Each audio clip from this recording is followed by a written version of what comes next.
Craig Stout, KC Sports Network, kcsn.substack.com, the KC Laboratory Podcast. We'll hear from the Chiefs coming up in the 11 o'clock hour. Coordinators today and whichever players head to the podium.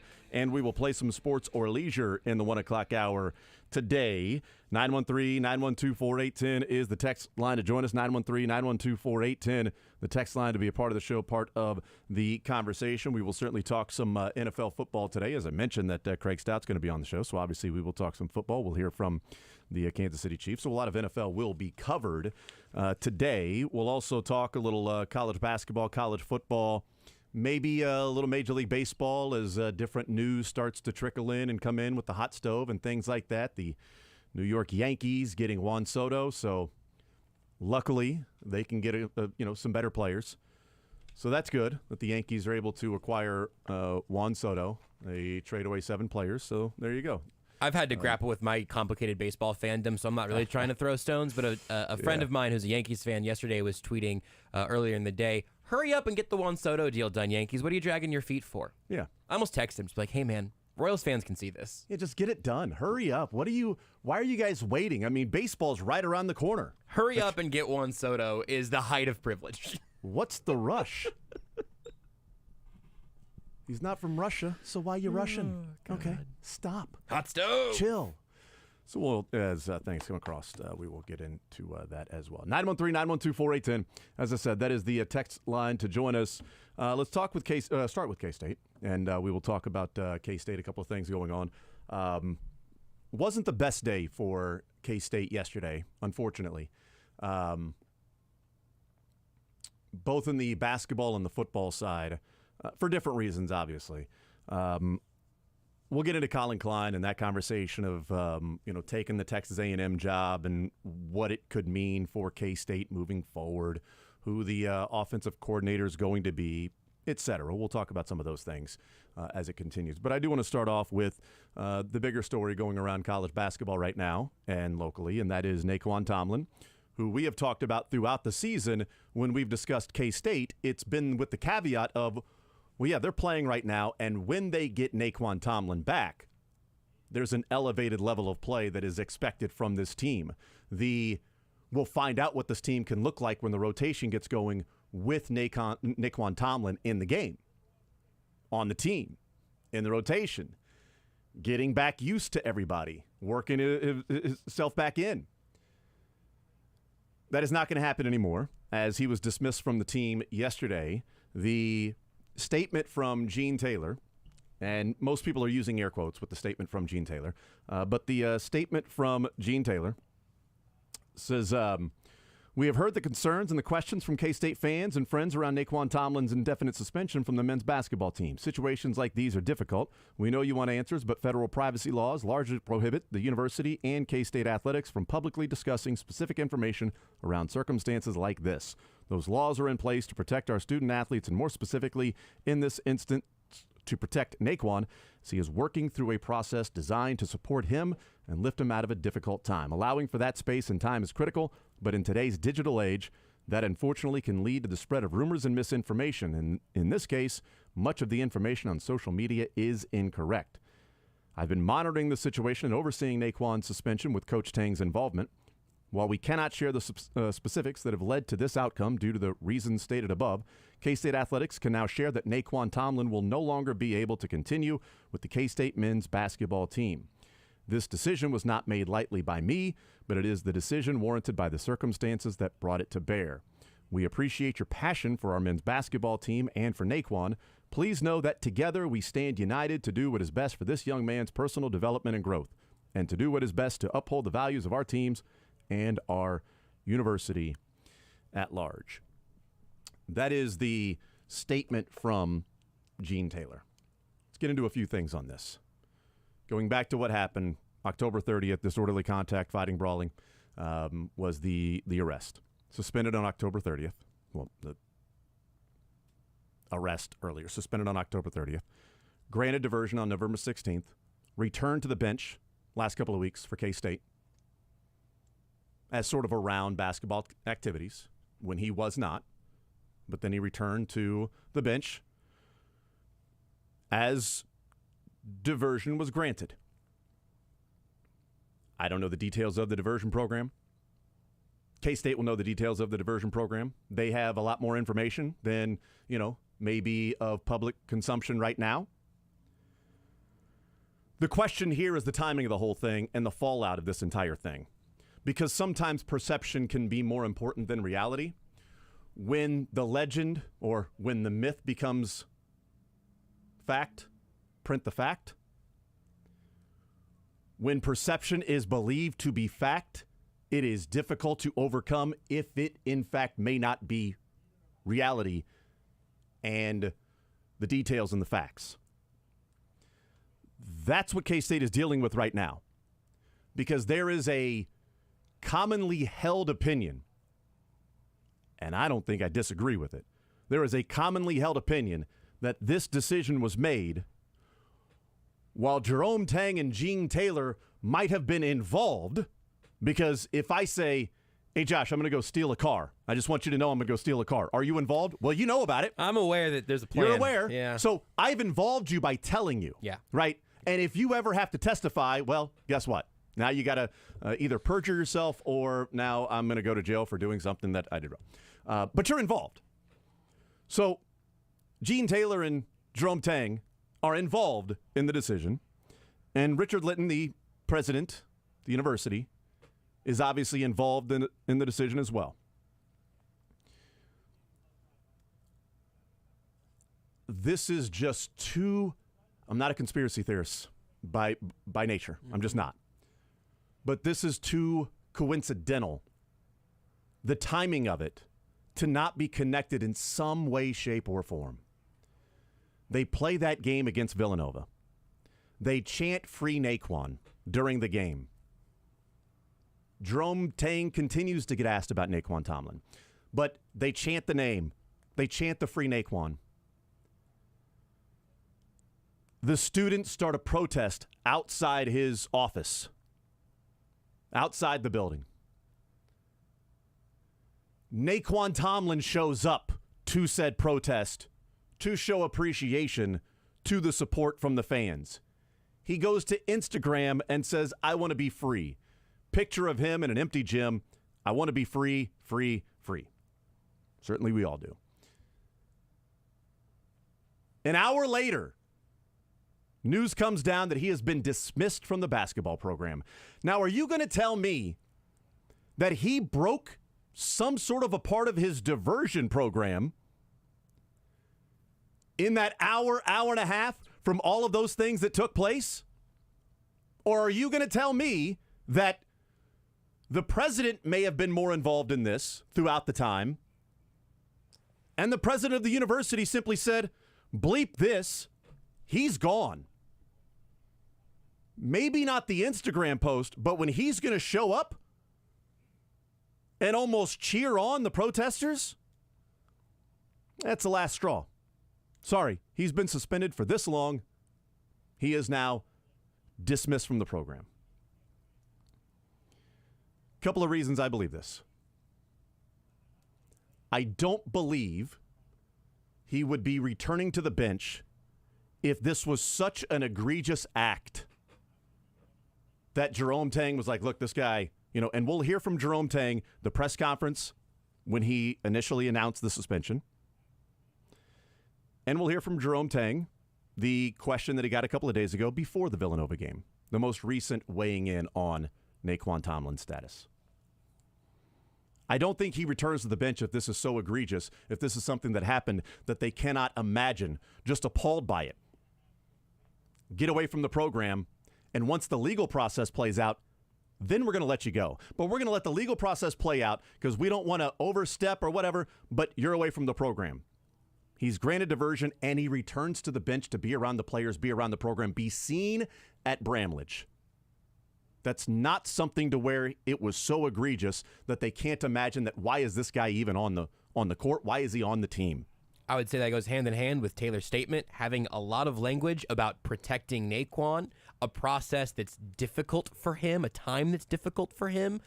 We don't know what actually happened here, but I think that goes hand in hand with you saying the athletic side did not treat this as the most heinous thing that had ever come into a sports program. And the last point, and then Josh, I'm going to get your thoughts on this. The last point on this is I want to read from Jerome Tang's statement on the dismissal of Naquan Tomlin. Here's Jerome Tang's statement. It says, where's it at? Where is it? I can't find. Oh, wait, he didn't release a statement. The head coach has not said a word. What are we, 18 hours in? Not a word from the head coach on the dismissal of his best player. He's weighed in plenty of times. He released the statement when he was suspended. Why is Gene Taylor releasing the statement that Naquan Tomlin has been dismissed? Gene Taylor didn't release the statement of Naquan Tomlin's suspension. Jerome Tang did. It was Jerome Tang's word. He then went to the press conference and weighed in a number of different times on Naquan Tomlin and what's going on.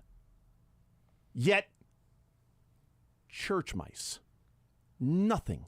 Not a sound, a wallflower. That silence speaks louder than anything Gene Taylor wrote here. There's too much of a coincidence going on. And the fallout to this is if Gene Taylor and Jerome Tang are against this decision and feel like this is overstepping, like you hire me to do a job, I hire him to do a job, let us do our job, we are aware of the information, all of that stuff, you're just pissed off. You're just mad and your feelings are hurt. And if this is more out of spite than what is right for the program, then that's an issue. And if that causes a fissure between Gene Taylor and the president, now he agreed to the contract extension November 17th. Mm-hmm. I would assume it was signed. Mm-hmm. That's why it was released, is it was signed. I don't know. Is there a 30-day money-back guarantee? I'm not sure. But it being signed, then you release that. The K-State alumni. Let me just say this to the president of the university. He is a powerful man on campus. He runs it, right? He still answers to the board and all of that stuff. Mm-hmm. But he will not win in an alumni fight between him and Gene Taylor, Jerome Tang, Chris Kleiman. It is an unwinnable match. Yep. And John Curry tried to go down that road, and John Curry left, and so did Frank Martin. Everybody lost in that situation. And right now, K-State is too healthy athletically in the two most important sports. They are too healthy for someone who, to me, either doesn't have enough information or doesn't have enough appreciation for what athletics does for a university to step in and cause even the slightest bit of a crack in the foundation of what has been one of the healthiest athletic departments in college football and in the Big 12, as they are getting ready to, in college football, be a potential college football playoff team. Yep. And in college basketball, they're coming off an Elite Eight run and have one of the most respected coaches in all of college basketball. There are a lot of university presidents that think that 50,000, 60,000 people show up for a math exam. There are a lot of university presidents that don't realize the connection between athletic success and then the applications for enrollment at their school. It is the front door to the university. Not all universities, but big-time Power 5 universities that play at, like Kansas State, it is the front door, the front window to the university. And a lot of the applications you're getting could be because Chris Kleiman, because of Jerome Tang. Their name is out there. That's free advertising for your university. I don't know how many different full ride, bright flight scholars and all of that perfect ACT scores they have at Kansas State that could help out with advertising for their academic side. Yeah. But I know that Chris Kleiman, what he's done the last couple of years, and they won the Big 12 last year, and I know Jerome Tang was a few buckets away from going to a Final Four at Kansas State. I know that. And there are priorities, and there's a lot of money that can come into the school, and a lot of money can be earmarked for the athletic program. But that's an unwinnable fight because there is too much support behind Gene Taylor, Chris Kleiman, and Jerome Tang right now. if this was a decision by the president because he was mad and upset and in his feelings because people were protesting about Naquan Tomlin's suspension, then he has made maybe the first big mistake in this program, because Jerome Tang will be wanted. Chris Kleiman will be wanted. They can go elsewhere if they want to, and Gene Taylor would be wanted as well as an AD because he has killed it with the football and basketball hires.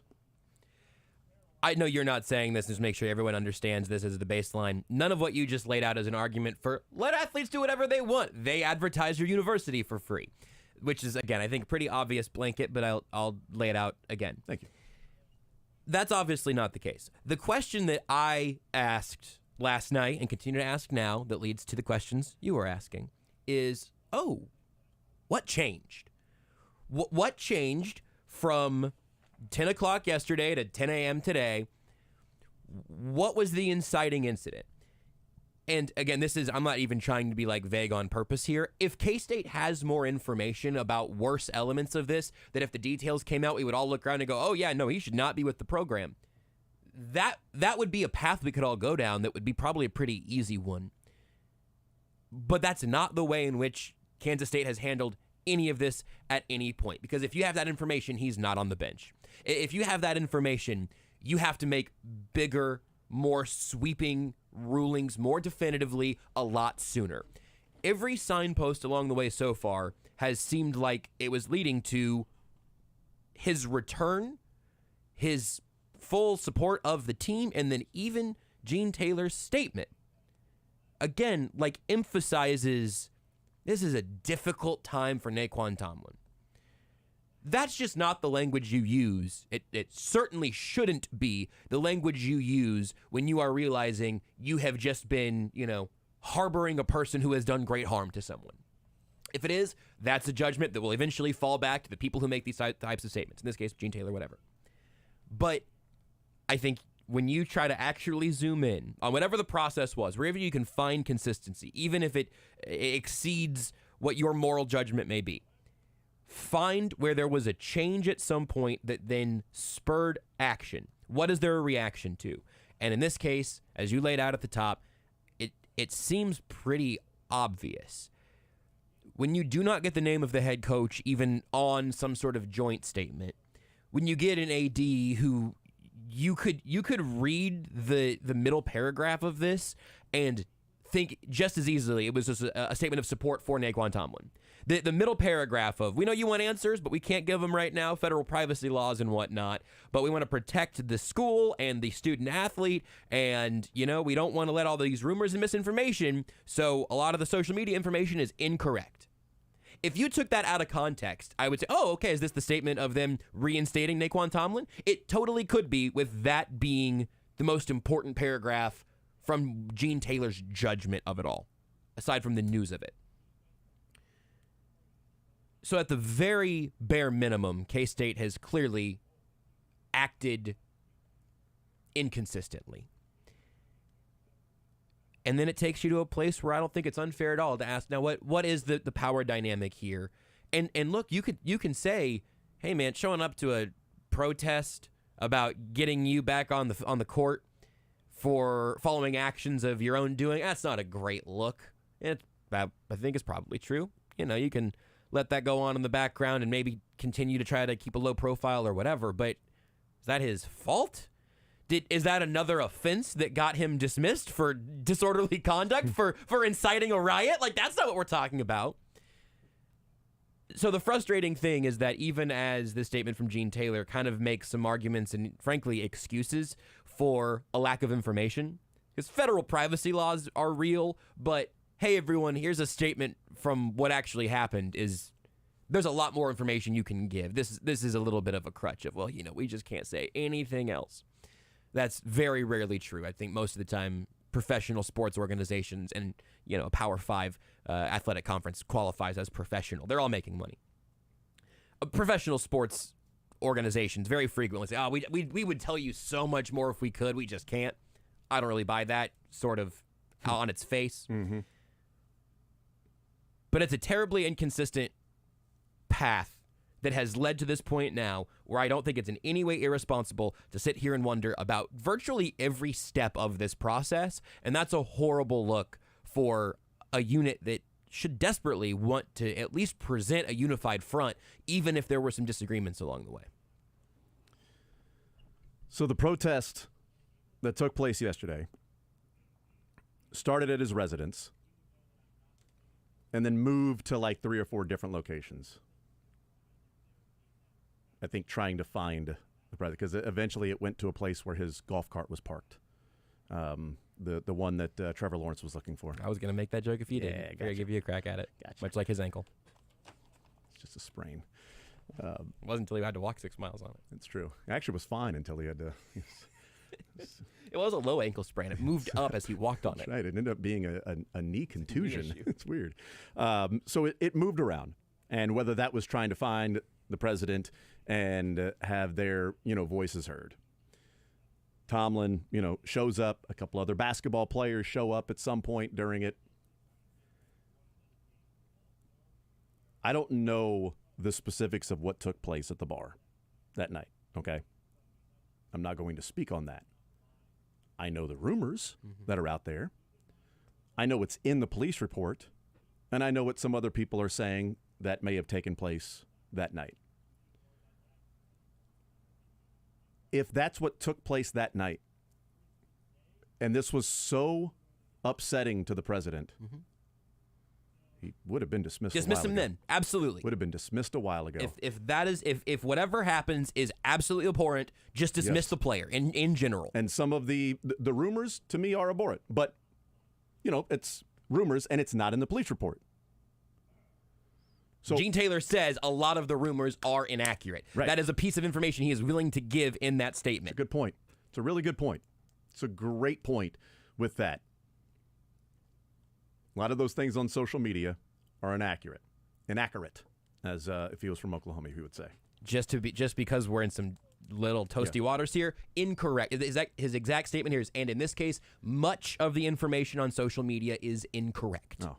It's just his exact turn of phrase there. I like inaccurate. I do too. It is incorrect. I'll wrap it up with this.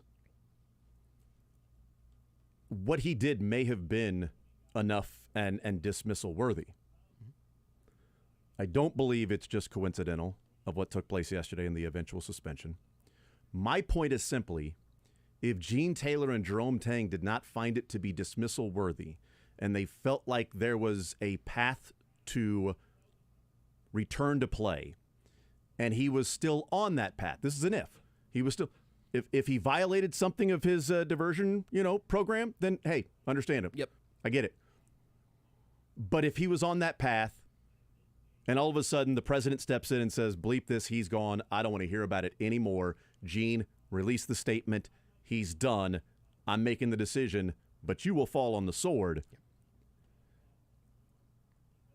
When you start to wonder if you have support from the top, it's the old, well, the AD didn't hire me, so I get a new AD and somebody else is going to hire me over there. I'm going to go take that job because that AD is the one that's hiring me.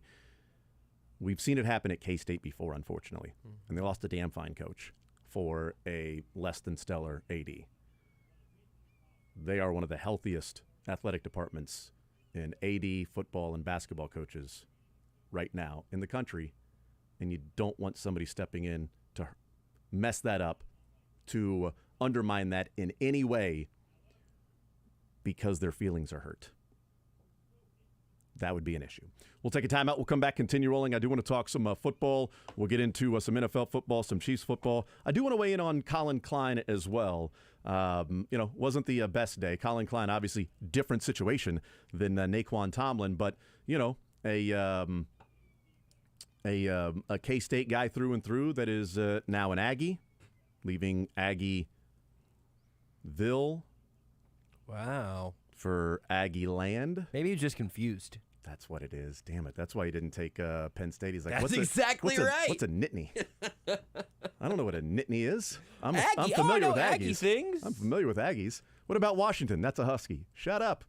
We'll take a timeout. More Zone next.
All right, we continue right here on Sports Radio 810 WHB. Jason Anderson with you, Josh Brisco, Dylan Michaels, heading up until 2 o'clock. A few texts coming in, and it's around the same sort of sentiment. And this is kind of what I was getting at as well as we were talking about. I think the overall theme is sort of this. Says, whatever happened as a KSU alum, Tang and Gene have shown nothing but utmost leadership and character. So if you can't trust those guys to run the AD and basketball programs, you are the problem. Text says, smells like John Curry.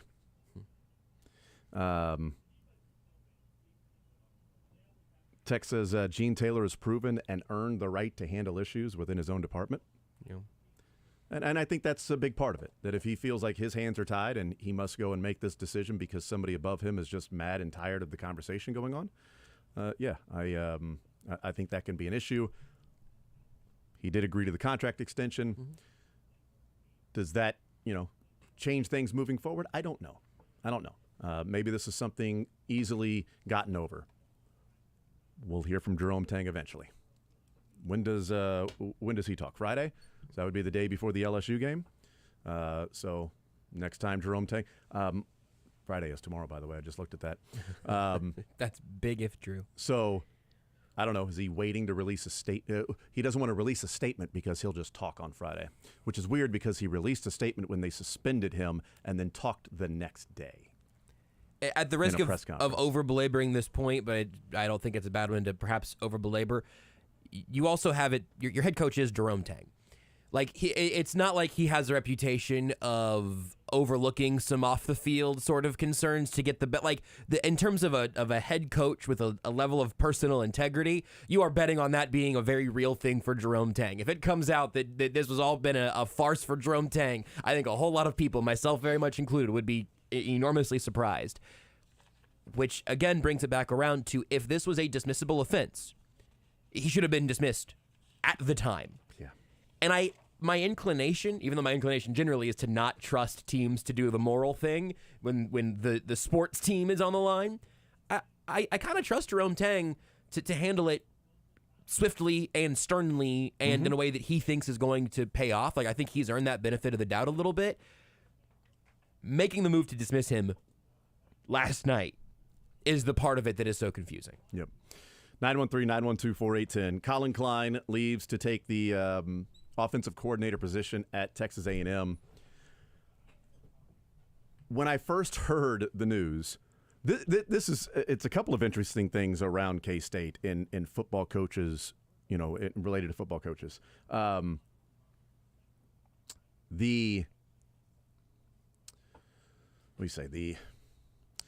news of Bill Snyder's coaching at KU was a shock. Yeah. Was a shock to hear that, to see that. Colin Klein leaving to take the Texas A&M job. Less shocking, but still surprising because it is not taking the head coaching job. Mm-hmm. It is taking an offensive coordinator position at Texas A&M. I don't think this is an indictment on K-State. I don't think this is a big issue for Chris Kleiman.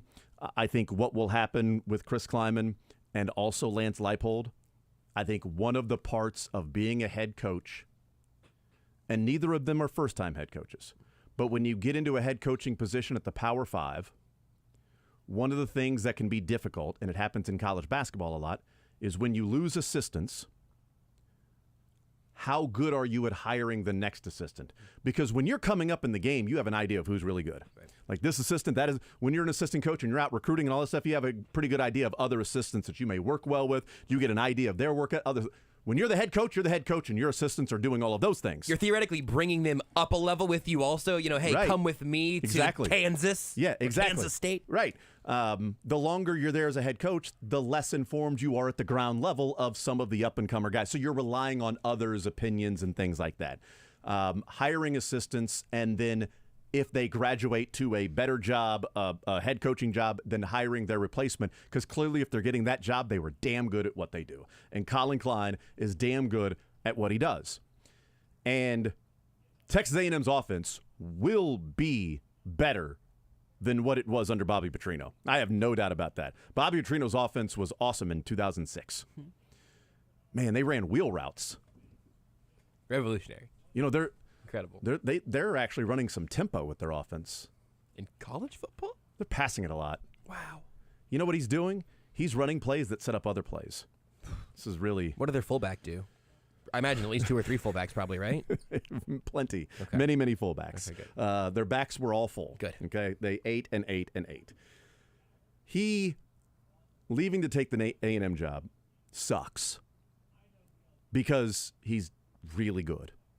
And K-State's offense, I can't imagine how it would be better, at least better coordinated. It could be better with Avery Johnson just simply running the show. I think the first reaction was surprise. The second reaction is, okay, what happens with Avery Johnson? Yep. Is he going to transfer too? Because Colin Klein recruited him. All indications are Avery Johnson is fine. He's staying there. I mean, the other quarterbacks have already left too. Yeah, I don't know if we ever really talked about Will Howard, but Yeah, they've left. Will Howard is one of the top 15 transfer portal players out there. Consensus.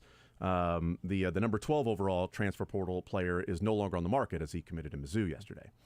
But Will Howard is out there, others are out there, etc. And this is Avery Johnson's team. While Colin Klein recruited him, Colin Klein wasn't fired. Yeah. I think there's a difference between I'm going to school there and now they fired the guy I've got the best relationship with, or a new coaching staff comes in. I'm out. Peace. This is where Colin Klein probably, if he's got that good of a relationship with Avery Johnson, probably talk to him about, what the deal is, what the opportunity is for him to take this job. He got the raise in April, Colin Klein did, to get $825,000 per year. It's a damn fine living. $825,000, which made him the 104th highest assistant coach in the country. 104th highest assistant coach paid in the country. K-State's assistant coaching pool for money is $4.77 million. Texas A&M's is $11 million. Yeah. Elko took the jobs, getting $7 million, and part of his negotiation was the assistant coach's salary pool is $3 million more than Jimbo Fisher's. That's awesome. You know how they were just throwing money at Jimbo Fisher? That's so great. Jimbo Fisher's assistant coach's pool salary was $8 million. Elko's got $11 million. So I don't think he's going to nickel dime Colin Klein. By the way, Penn State is paying Kettlenecky $1.6 million, which is the 15th highest. And Colin Klein was like, nah, not really interested in Penn State, even though I've got a relationship. He turned down Notre Dame, that then hired from within, and their salaries, all of that stuff. Not USA Today does a great job with the database. Notre Dame's not there, private, all of that stuff. But Kettlenecky was making $1 million at KU. He was making $175,000 more than Colin Klein was. Now, at Penn State, he's doubled Colin Klein's salary. The highest paid assistant coaches in the country are getting right around $2 million. If Colin Klein was offered $2 million, if you're Gene Taylor and you're Chris Kleiman, I mean, at some point you just go, yeah, man, sorry. Best of luck to you, dude. He might have gotten triple the salary. Yeah. He may have tripled his salary. If they said, you know what, we think you're the best offensive coordinator in the country, and I'm a defensive guy, and I want you to come in and take control of the entire offense. And guess what? With your offense, you've got resources with players all over the country that can do some things with you've got some awesome players at K-State, no doubt. You've done some great things. Now the resources at A&M that you've got at your disposal, and we're going to more than double your salary. That's difficult to turn down. Yep. Really difficult to turn down. And you know what? If Colin Klein continues on this ascension, I don't know what his next job will be or head coaching job, but if anything happens with climbing down the road, That's exactly right. Maybe that's an opportunity for him. That's the one thing that just seems so loud to me that you haven't mentioned yet is that this hurts K-State fans extra because he's Colin Klein. Right. Not because he's one of the best offensive coordinators in college football, but because he's one of the best offensive coordinators in college football, and he's your guy. If Todd Reesing just took the Penn State Yes. job as being an awesome one at OC, Right. I think it would hit different for KU fans rather than, good luck to you. Awesome, Kettlenecky, man. That was awesome. You did a great job. Good luck to you. Who's the next OC? If it was Todd Reesing, like, what the bleep, man? And I have Come to on, imagine, come on, Todd. I have to imagine that a soothing salve for K-State fans through some of the Kleiman rumors have been, well, we could just make Colin Klein the head coach. That'd be pretty sick. So, and I think Right. now this is exactly because it's not straight to a head coaching job. It's just to a very well-paid coordinating gig. This still all works there for you, K-State. It's okay. Yeah, I understand that it stings, but he still might come back home. He might be here. And if Avery Johnson stays, then the biggest hurdle of moving forward as the next OC is sort of cleared because you'd like that guy to be your quarterback. Yep. Not to compare the two as players, but I kind of equate it to when Danny Manning left the Kansas bench as a basketball coach as well. KU fans kind of wanted him or thought that he would at one day coach Kansas. Obviously, I think that's you're not fine. the case. I think you're fine with that. I think we got it now. Yeah, I think you're okay. But at the time, it felt like we were losing one of our own. Right. No, absolutely. And he went on to be a head coach and was okay, but not Bill Self and not whoever the next guy you might get. Honestly, I'd rather see that guy go and coach somewhere else to see if he's good enough. Because if you're coaching at Wake Forest and you're dominating, you can return to KU. If you're Danny from that situation. If you can make Sam Howell look good, I mean. But you don't want to hire the alumni who hasn't been a head coach, who comes in and Kenny Payne, and the program is trash. It's awful. It's winning 6 games. The fans aren't showing up, and they want him fired. And that's a guy who won a national championship there and is beloved, and he is now hated at Louisville. You don't want that to happen because you didn't know how good of a coach he was going to be. He was going to recruit his ass off. Well, he ain't recruiting either. So good luck. And he just – I know we got to take a break. Did you see the comment he made about one of his players as to why the player struggled in the first half and then played better in the second half? I saw the player who didn't play in the first half. That's what it was. Yes. And then played in the second. Yes, I you did. saw that clip? I sure did. Of him saying, we didn't have the correct tights that he wanted to wear. And so he was mad and pouted and didn't want to play because he didn't have the correct tights. That's kids these days. Kids these days, you're dealing with that. That's what you're talking about with kids these days. Eventually, he came to grips with the fact that these are the tights for him, and he went out and played in the second half. What in the hell is a coach doing releasing that information? He also did have at least a minor knee injury recently, I think. That whole thing was so nuts. I'm so glad you mentioned it. I'd never play for that guy. It's crazy. I couldn't play for that guy if something there that maybe he's going through other things and he's projecting through these aren't the tights that I want. I would think so. And if you're really making a big deal about the tights, maybe go ahead and play. But you cannot have the head coach just go ahead and shake that rug out at the podium. It's an internal thing. We handled it. We resolved it. That's all I'm going to say. He played in the second half, and he was awesome, and we move forward with that. But that's the information that I'm going to give you with that. And behind the scenes, your ass is running. Tights, that's why, on the line. In tights. Again.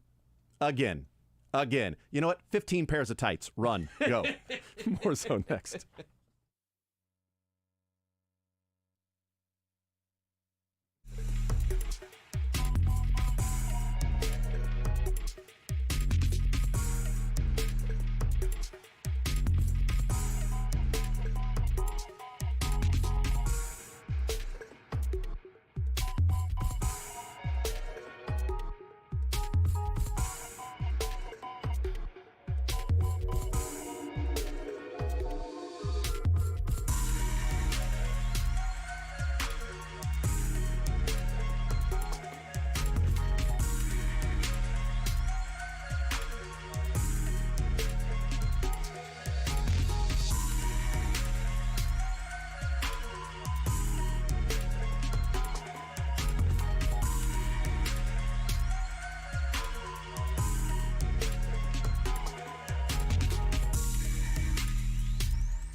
KCSports.com, the KC Laboratory Podcast. We'll talk with him what he saw from the Chiefs and Packers game, looking ahead to the Bills game, the Chiefs defense, what we're seeing from them the last couple of weeks. Is there something concerning going on with that?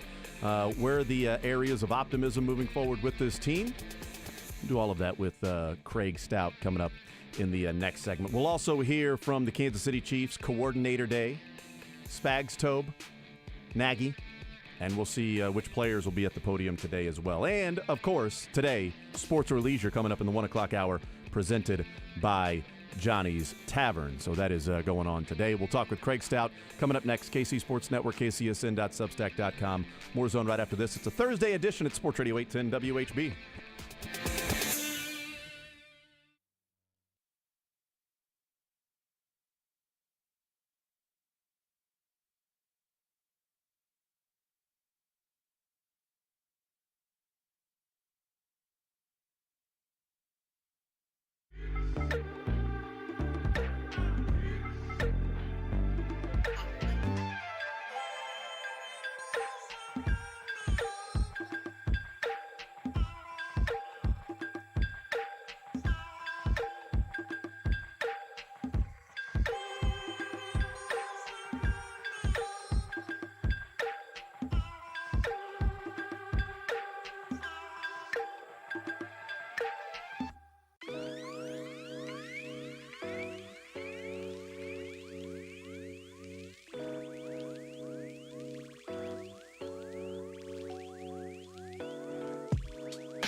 The Zone is presented by Guaranteed Foods, delivering all natural food to Midwestern families since 1958. Enjoy healthier food, more free time, free delivery, and better value. Go to GuaranteedFoods.com. All right, we continue right here on Sports Radio 810 WHB. Jason Anderson with you, Josh Brisco, Dylan Michaels, heading up until 2 o'clock. We'll hear from the Chiefs, Coordinator Day, and whoever else is at the podium coming up later on this hour. We'll talk right now with Craig Stout, KC Sports Network, kcsn.substack.com, and the KC Laboratory Podcast joining us here in the Zone. Craig, what's up, man? How are you, sir? Hey, I'm doing great, Jason. How are you this morning? I am doing just fine. It's going to be 60 degrees today on December 7th here in KC. I don't know if it gets much better than that. I will tell you what. It is 60 degrees in the Denver area today on December 7th. So, I mean, it is a wild time right now. I am spending all the time I can outdoors at the moment. You know what's funny? We were talking about this yesterday, and we have you on, and I love that you just mentioned that because it sparks something in my mind. You are a big part of, the Chiefs' analysis and breakdowns and kingdom, all of that stuff, but you live in Denver. We were talking yesterday and sort of stumbled upon the feeling around here of they lose to the Packers and the sky is falling. And I'm like, we compare this team against themselves as a Super Bowl contender. And I said, I bet there's a whole lot more optimism and excitement around Denver and the Broncos right now with their record than there is around the Chiefs right now. And we were just, putting that up. But I have no idea. You're in Denver. Do you think that's the case, as being familiar with both right now? Is there more sort of optimism and excitement around Denver right now than there is maybe in Chiefs Kingdom with the Packers loss and the Eagles loss a couple weeks ago? I would call it maybe tentative optimism. Like, it feels like they're waiting for the other shoe to drop. The turnover luck was such that I think most fans thinking critically out here for the Broncos were looking at that and saying, this is not sustainable. We know it's not sustainable, and we're just going to be clinging on for the ride. I know that, towards the end of the Texans game, I got a few messages from some Broncos fans out here that were just like, oh, well, there it is. Never mind. The division's yours again. We've got no real shot at this. And so when I arrived at work on Monday, it was a little bit more metered, in some of the excitement than maybe it had been before. I still think they feel like they're a little ways away, but maybe the Sean Payton experiment is going better than they anticipated it was going earlier on. Yeah, no, that makes sense. And certainly around here, it is about winning Super Bowls. It's not about can you win the division, can you get to the playoffs, can you show signs of life and improvement. It is about winning the Super Bowl. So with this team, Craig, 2-3 over the last 5 games. What are you seeing from this team? What are the issues? One of those losses to the Broncos, but also a couple of close losses to the Eagles and the Packers. What's going on with this team over these last 5 games, and how much do you think they can course correct? I do think that they can course correct. So I'll start with that before I get into some of the negatives. I do think that they can course correct, but it's going to come from more minor improvements rather than macro ones, where all of a sudden the offense comes out and they're scoring 28 points a game because they've been that good all along and they've been hiding stuff, or they've gotten somebody integrated into the offense a little bit more.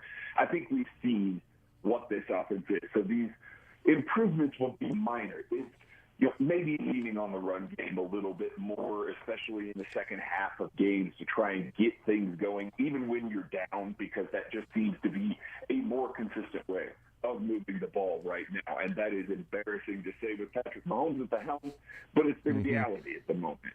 It is getting guys like Rashee Rice a little bit more involved, continuing to give him the volume of targets that he's getting over the past couple of weeks. That's very positive. Things go well when they get the ball in his hands. It's trying to maybe maximize some of the heavier personnel a little bit more. 12 and 13 personnel, lean on that a little bit more because, you want wide receivers on the field because they're out there, they're creating separation, they're beating defensive backs. And when that's not happening, maybe try and keep defenses in their base defense a little bit more, expose the middle of the field a little bit more, and try and force defensive coordinators into a little bit more conflict.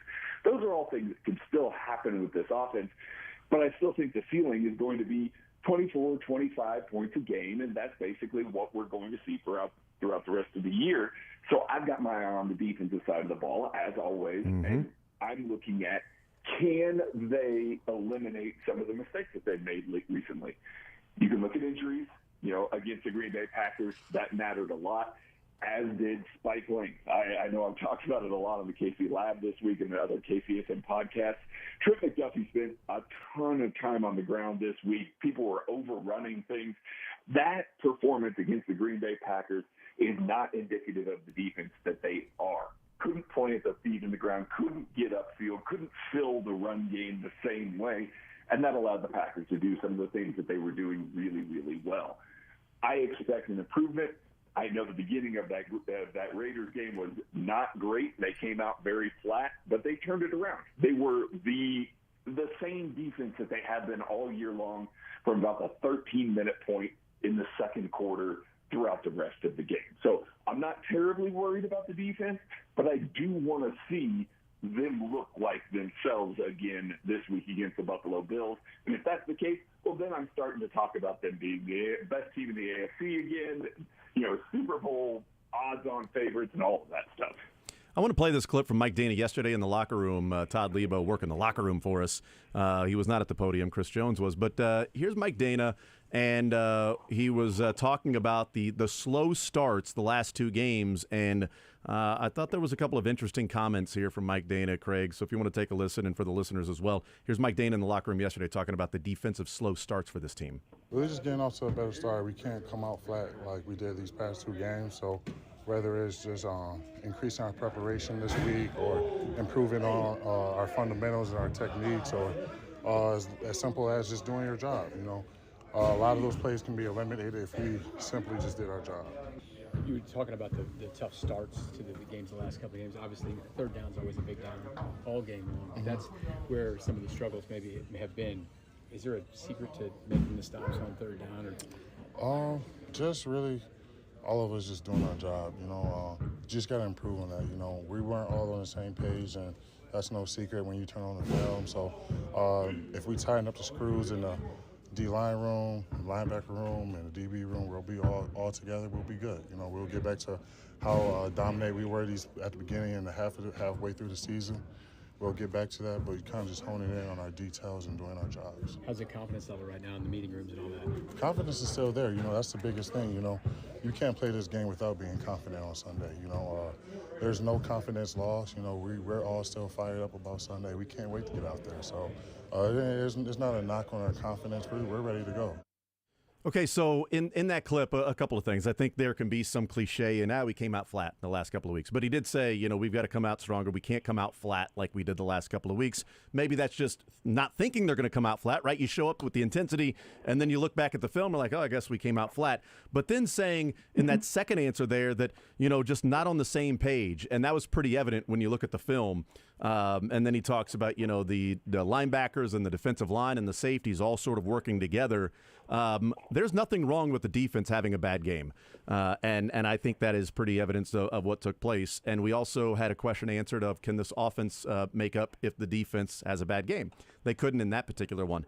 What did you hear there from Mike Dana? Do you think it was a matter of they just came out flat the last couple of weeks? And his comment there, which I thought was most interesting, of the different positional groups weren't connected, and that showed up on the film. Yeah, I'll start with that latter one because I agree. I agree with that. And it's hard when you were on your third-string Mike linebacker and the guy that, throughout all the preseason and everything like that, we talked about the safety room a lot.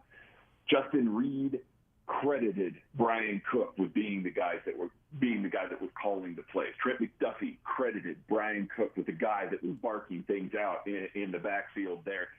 When you have the guy that's basically organizing the secondary, who is now out, and then you have the guy that was organizing the second level and the front seven that is now out, you're obviously going to have errors like that. You're going to see issues. You're going to see miscommunications. You're going to see guys not on the same page, and it definitely showed up. So that's one of those things that you just kind of wipe away and say, man, that sucks that we had those injuries, but we're going to move on, and we are going to get better. Nick Bolton coming back obviously helps with that. having Mike Edwards basically be, okay, you are the starter, you are part of this game plan, we're going to need you to take on some of this stuff that Brian was doing. Justin Reed, you're going to need to take on some of it as well. That changes pretty drastically as well. So that part of it I'm not necessarily worried about. I think they'll get back on the same page pretty quickly there. It is the slow starts of it. It is coming out a little bit flat. Steve Spagnuolo in the past has kind of used that first drive against the opposition to kind of feel out what they're doing, what they're trying to do, where they're organized. Are we going to see a lot of 12 personnel? Are we going to see a lot of play action? Are we going to see some of the ways that they're going to try and pick up blitzes a little bit differently? That's where, I'm a little bit more concerned because it needs to be better. This offense doesn't have the sort of ceiling to make up for it if the defense starts slow, and now all of a sudden they're in a 14-point hole. I know that they just did that against the Raiders, but that's the Raiders. I'm thinking about good teams coming in January, what they need to do, why they are here. But I need to see a little bit more at the very beginning of the games because for 2 weeks now, you're looking at it and you're going, hey, defense, let's wake up a little bit. It's time to go. They had their worst defensive success rate half of the entire year against the Green Bay Packers. And, yeah, injuries definitely made a difference in that, but there were missed tackles. There were missed assignments. There were guys not on the same page, and that was an execution thing that just needs to be better. So they've got to start hotter. They can't allow, especially in a game like this week where the Buffalo Bills are going to be coming in with their backs against the wall, they can't allow a team to get momentum with the way that this offense is playing right now. Well, and I think something that Trent McDuffie said and Chris Jones was talking about yesterday, in that Chris Jones was discussing the beginning of games and how mad he was at the beginning of games, and Trent McDuffie then in the locker room said that they've spent the time this week in an emphasis of starting fast and quote make a statement as a defense. They obviously know they've started slow the last couple of weeks.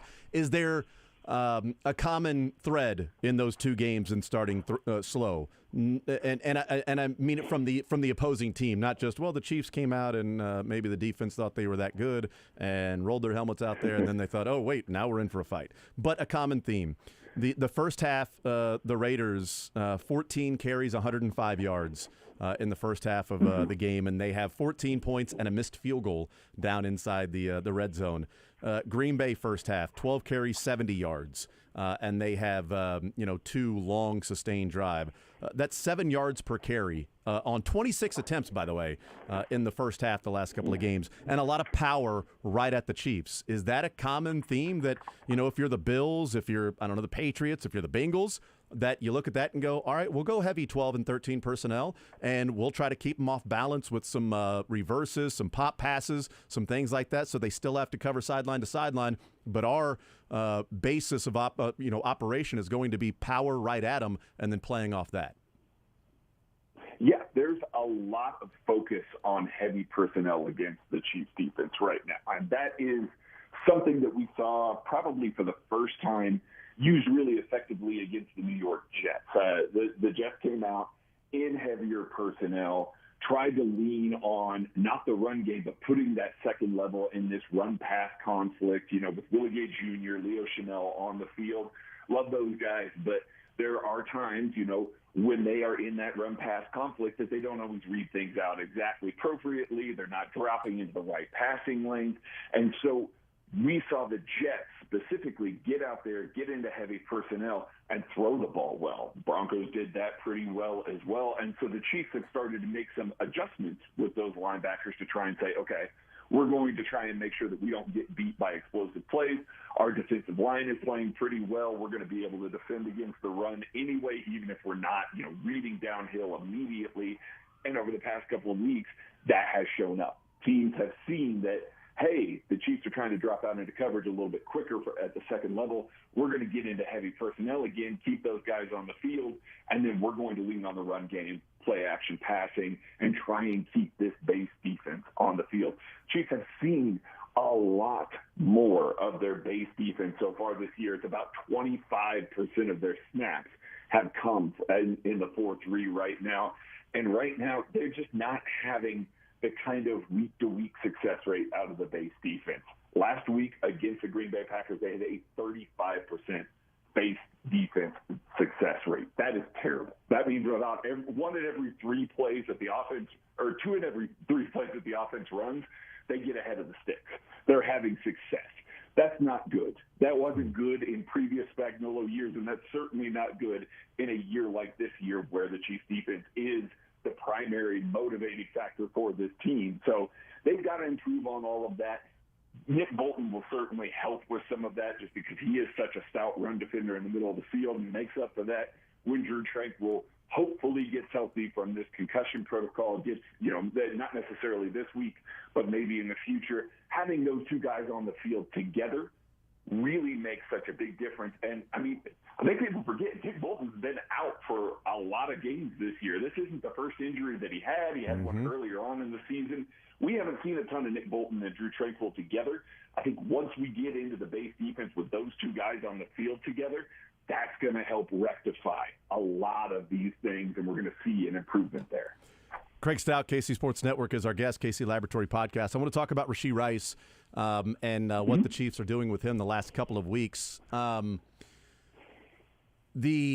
The play, or at least the way they're using him, against the Raiders, it looked really encouraging moving forward because of the shallow crosses and his run after catch and the 39-yard touchdown, whatever that was, the back shoulder throw. There were a lot of encouraging things. And then against the Packers, his average yards depth of target was 1 against the Packers. They were targeting him, but it was more of, we're just going to get the ball to you right now and then go make a play. He's being targeted and he's getting receptions like he's a number 1 receiver. The last 2 weeks, Craig, there are 6 receivers in the NFL that have 16 receptions over the last 2 weeks of the season. 6 of them. One of them is Rashee Rice. The others, Michael Pittman Jr., Keenan Allen, Nico Collins, CeeDee Lamb, and Devontae Smith. And Rashee Rice. That's a good list. Those are the 6. Yeah, those are the 6 players with at least 16 receptions over the last 2 weeks. So it's not like they're not using him. My question to you would be, so they're using him. Is there another level than they are clearly trying to get him involved? Is the next level of more exotic, or even, let me check that, maybe even less exotic, just simply run the route and get him the football that way instead of we got to throw it down the line of scrimmage and then let him run and pick up the yards after catch? He can clearly do that. I don't see a whole lot of the, you know what, Rashee Rice is down there one-on-one, I'm going to throw it his way. And I'm going to give him a chance rather than throw it and an incomplete pass and give MVS a chance, by the way. He's being targeted, and the receptions are of a number 1 wide receiver. Are you seeing the Chiefs utilize him in an offense that would say this is a number 1 receiver, or what's the next level for him if there is one? Yeah. We got a little tease of that. Going back to what you were talking about, he's one-on-one, we'll throw it to him. We got just a small tease of that against the Raiders. That back shoulder that they threw against, that's I know everybody that's on the Lab podcast, the moment that happened, our phones were blowing up for each other. It's like, oh, there it was. That's the thing. That's what we want to see. That's not a part of the offense. And that needs to be more of a part of the offense. Yeah. We're never going to talk about him as a guy that, he routed out somebody in man coverage, he created all this separation. That's fine. Throw the back shoulder then. Take advantage of those one-on-ones.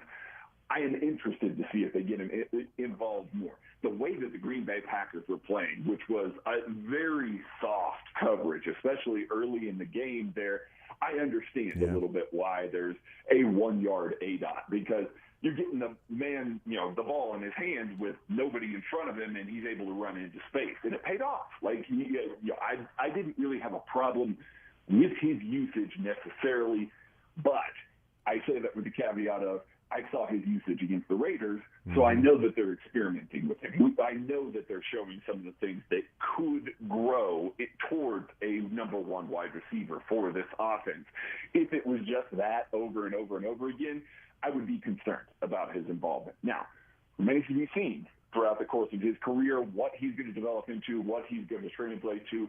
But as it stands right now, he's one of the more efficient rookie wide receivers that is out there in the NFL, because they figured out just get the man the ball in his hands and let him run. He's got such great explosion, good physicality, able to create all these yards after the catch. So I am paying attention, especially this week. Bill's defense, especially in the secondary, not particularly great.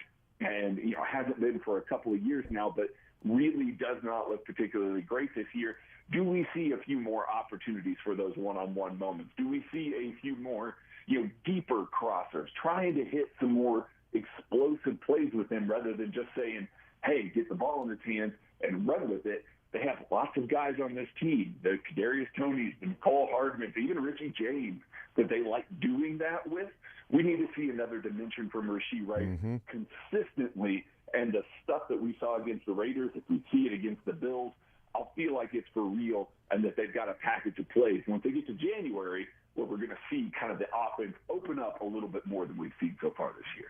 And I'd like, even if it's Patrick Mahomes, just saying, you know what, I'm going to treat him more as a go-to guy as well. I know he's getting the targets and the receptions as evidenced, but the second down and 6 from the 8-yard line that ended up being Mahomes scrambling for a first down, but it was the Creed Humphrey ticky-tack holding call.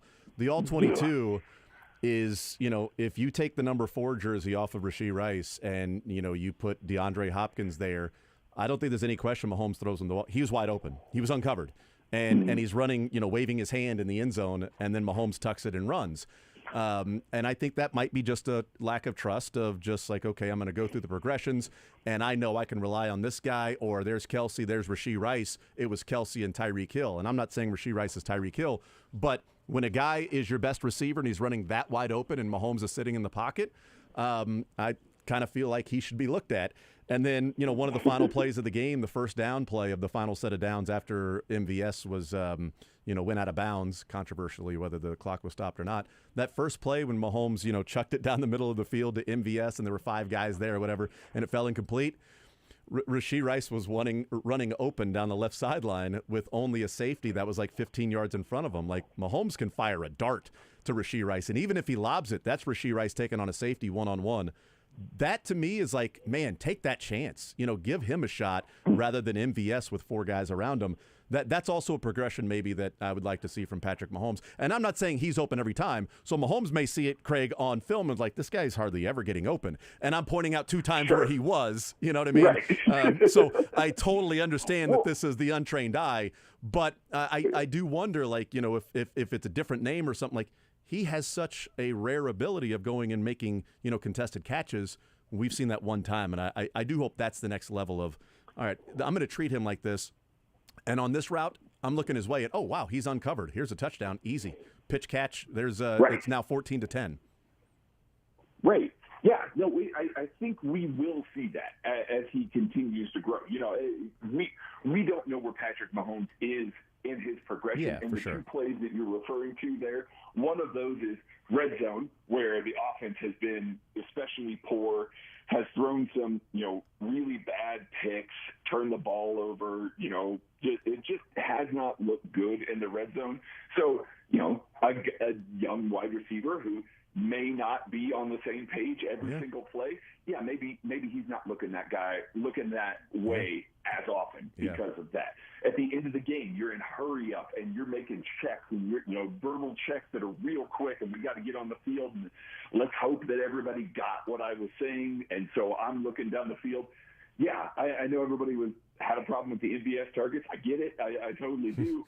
MVS knows what those verbal checks are. So Patrick Mahomes is going to look to him first because it's, hey, I know that he knows where he's supposed to be. This guy over here probably knows where he's supposed to be, but maybe not. So if I'm not getting to that level of my progression yet, if I see the guy I know is open, I'm not going to look off of him and look back to this other guy just to find out, oh, he's not open, and then try and come back to MVS. So I do think that it is a trust thing. It's just getting on the field, seeing it on film, like you said, sitting in the film room and just going, oh, man, I should have thrown that. I should have looked for him. He did a really good job on this play. I need to keep that in mind going forward. Mm-hmm. Maybe that does improve which in turn will improve the offense. Yeah, and it's also sort of surprising that, the Packers just released Rashee Rice, just like, he's just running wide open, like, wait, hey, I'm right here, like, hey, come on. I can understand if it being like Sky Moore or something, I get it. Sorry, he should have caught the random guy L. that's not getting the target. I apologize, Sky. No reason for that. Last one for you, Buffalo this weekend. Do you have a feeling of how this game will go and a score in mind if you've got one? Man, I wish I did. I don't know what Buffalo team is going to show up, and I know that we are all talking about which Chiefs team is going to show up, or which offense is going to show up, which defense is going to show up. I don't know which Buffalo team is going to show up. They might come out on fire because their backs are against the wall. This is literally a game they cannot lose. They lose to the Kansas City Chiefs. The rest of their season is basically outside looking into the playoffs, and they're hoping that teams falter. And they don't want to be there. They don't want to be in that scenario. They have invested so much money in this team in the window of Josh Allen before he gets too expensive, and this is a chance to save a potentially lost season. So there's extra motivation there. Conversely, Kansas City Chiefs could kill them off here. They don't want Buffalo in the playoffs. This is a potential team that if they get clicking and they get right, they could be one of the AFC's best teams. So typically this is a game that Andy Reid keeps everything close to vest. I don't want to show them stuff that I'm going to show them in the playoffs. I don't want anybody to get a tip on what we're doing or anything like that, and I would pick a loss.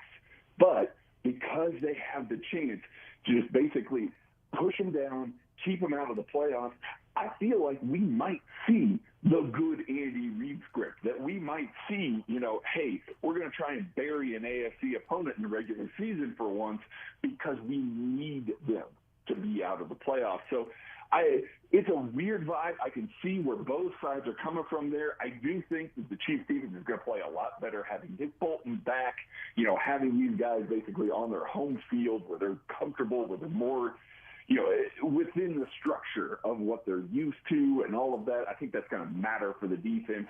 We're going to see a much better performance for the defense. I think that might be good enough because I do think that this offense can score against Buffalo. I think that they can put some points on the board. I don't think it's going to be a big, high-scoring game, but I'm going to say that the Chiefs win this one. Oh, let's call it 20-13. Interesting. 20-13. Got you down. Craig Stout, KC Sports Network. Craig, you're the man as always. Really appreciate the time, brother. Enjoy the football. We'll catch up soon. All right. Sounds good, Jason. Thanks. Absolutely. There's Craig Stout. Good stuff from him. KCSN.substack.com, the KC Laboratory Podcast. We will take a timeout. We'll come back. We will have a short segment bridging the gap between right now and then when we hear from the Chiefs coordinators and players at the podium today. A quick break. Come back. More Zone next.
segment, it'll be coordinators, and I don't know who will be at the podium. We'll find out. I'll tell you when we know. When I know, you know. When we know, you'll know. Or maybe you'll know already. Maybe you're listening from Arrowhead. Right? Maybe, hi, Brad. Gee. Thanks for listening. Appreciate it. Hey, you know what? Brad, if you're listening right now, we got some gift cards to give away. Pizza shop time! Pizza shop time! Be the 8th caller. 8th caller! Boo, boo, boo, boo. Not 1, not 2, Not 2. not 3, not 4, not 5, not 6, Surely 7. not 7, Not 4. Not 7? Not 5. Not 6. Not 7. the 8th caller. 8th caller, pizza shop time right now. 913-3-810-810. That's the number. You probably already knew it. And even if you already knew it, maybe you didn't, and I probably should have given it out. That's what I'm here to do. But Josh cleans up the... Josh is my Mike Dana. Here to clean up the messes. Got the pressures, and then boom, as Mike Dana said. Mike was like, in the locker room yesterday on his sack, he was like, yeah, I just appreciate George. He's the one that created the pressure. Then it came to me. He's like, that's all him, which was great. He's like, it's all him. He's the one that got the. He's like, I was just there, cleaned it up, and the quarterback ran into me. He's the one that created that whole play. So I appreciate him doing that. I'm here to clean it up and also to drizzle the pink stuff all over it. 913-3-810-810, 8th caller. We'll hear from the Chiefs next.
when we know which players, but it'll be the coordinators will be there at the podium. A little bit of news on the KU football front.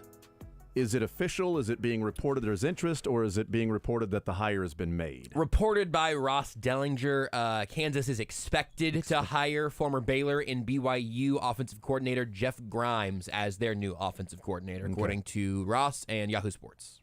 Jeff Grimes available as he was let go by Baylor with the coaching staff, other coaching staff changes there, but let go as in dismissed or fired, whatever you want to call it. So he would be the new offensive coordinator for KU. I mean, a report here a couple of days ago about him maybe going back to BYU. Maybe that was sort of in the cards. We're catching up on Jeff Grimes as we speak. Yeah. But I mean, he was a hot name as a coordinator a couple of years ago when Baylor won the Big 12. They, certainly have regressed. But also, I mean, as an offensive coordinator, that guy got Zach Wilson into a top 5 pick. Wow, great point. I mean, great point. If that guy can get him to look like the Mormon Mahomes, maybe there's more there. Maybe he was limited by Dave Aranda. I don't know. I'm not sure. But it looks like he will be the new OC at Kansas as Kettlenecky taking his talents to Happy Valley and the Nittany Lions in Penn State and James Franklin. So there you go. There's a little bit of information with that. We'll see if K-State hires from within or if they go outside the family. We are hearing that no players are being listed right now that will be at the podium today, so just coordinators today. So interesting. I was going to sound like I'm going to sound bitter, but that means that the only players we will hear from the post-game podium against the Packers until the Bills game ends, the only players we will hear from will be Patrick Mahomes and Chris Jones. Twice apiece. I guess they could give us a player tomorrow. I don't think they've been giving us players on Fridays for a little while. I mean, we got locker room stuff. They make that available. But, Sure. But to your point of up there at the podium, Q&A, things like that, that'll be so far only coaches listed. Maybe they will have some other players show up. So Cook not practicing, Pacheco's not practicing, Donovan Smith is not practicing. And Drew Tranquill. Is not practicing. So same 4 as yesterday, right? Yep, same 4 with the DNP yesterday. Looking like they'll get a DNP today. No, Pacheco's a big deal. Absolutely. Here's Dave Tope. Robbie Gould, he announced today that he retired, and what a great guy. I got to coach him 8 years at Chicago, and I just wanted to mention that first. Go ahead, fire away. You had more kickoff returns Sunday night than I'd seen in a game this year, both teams. What was it, the conditions or? Yeah, the cold weather obviously affects the football.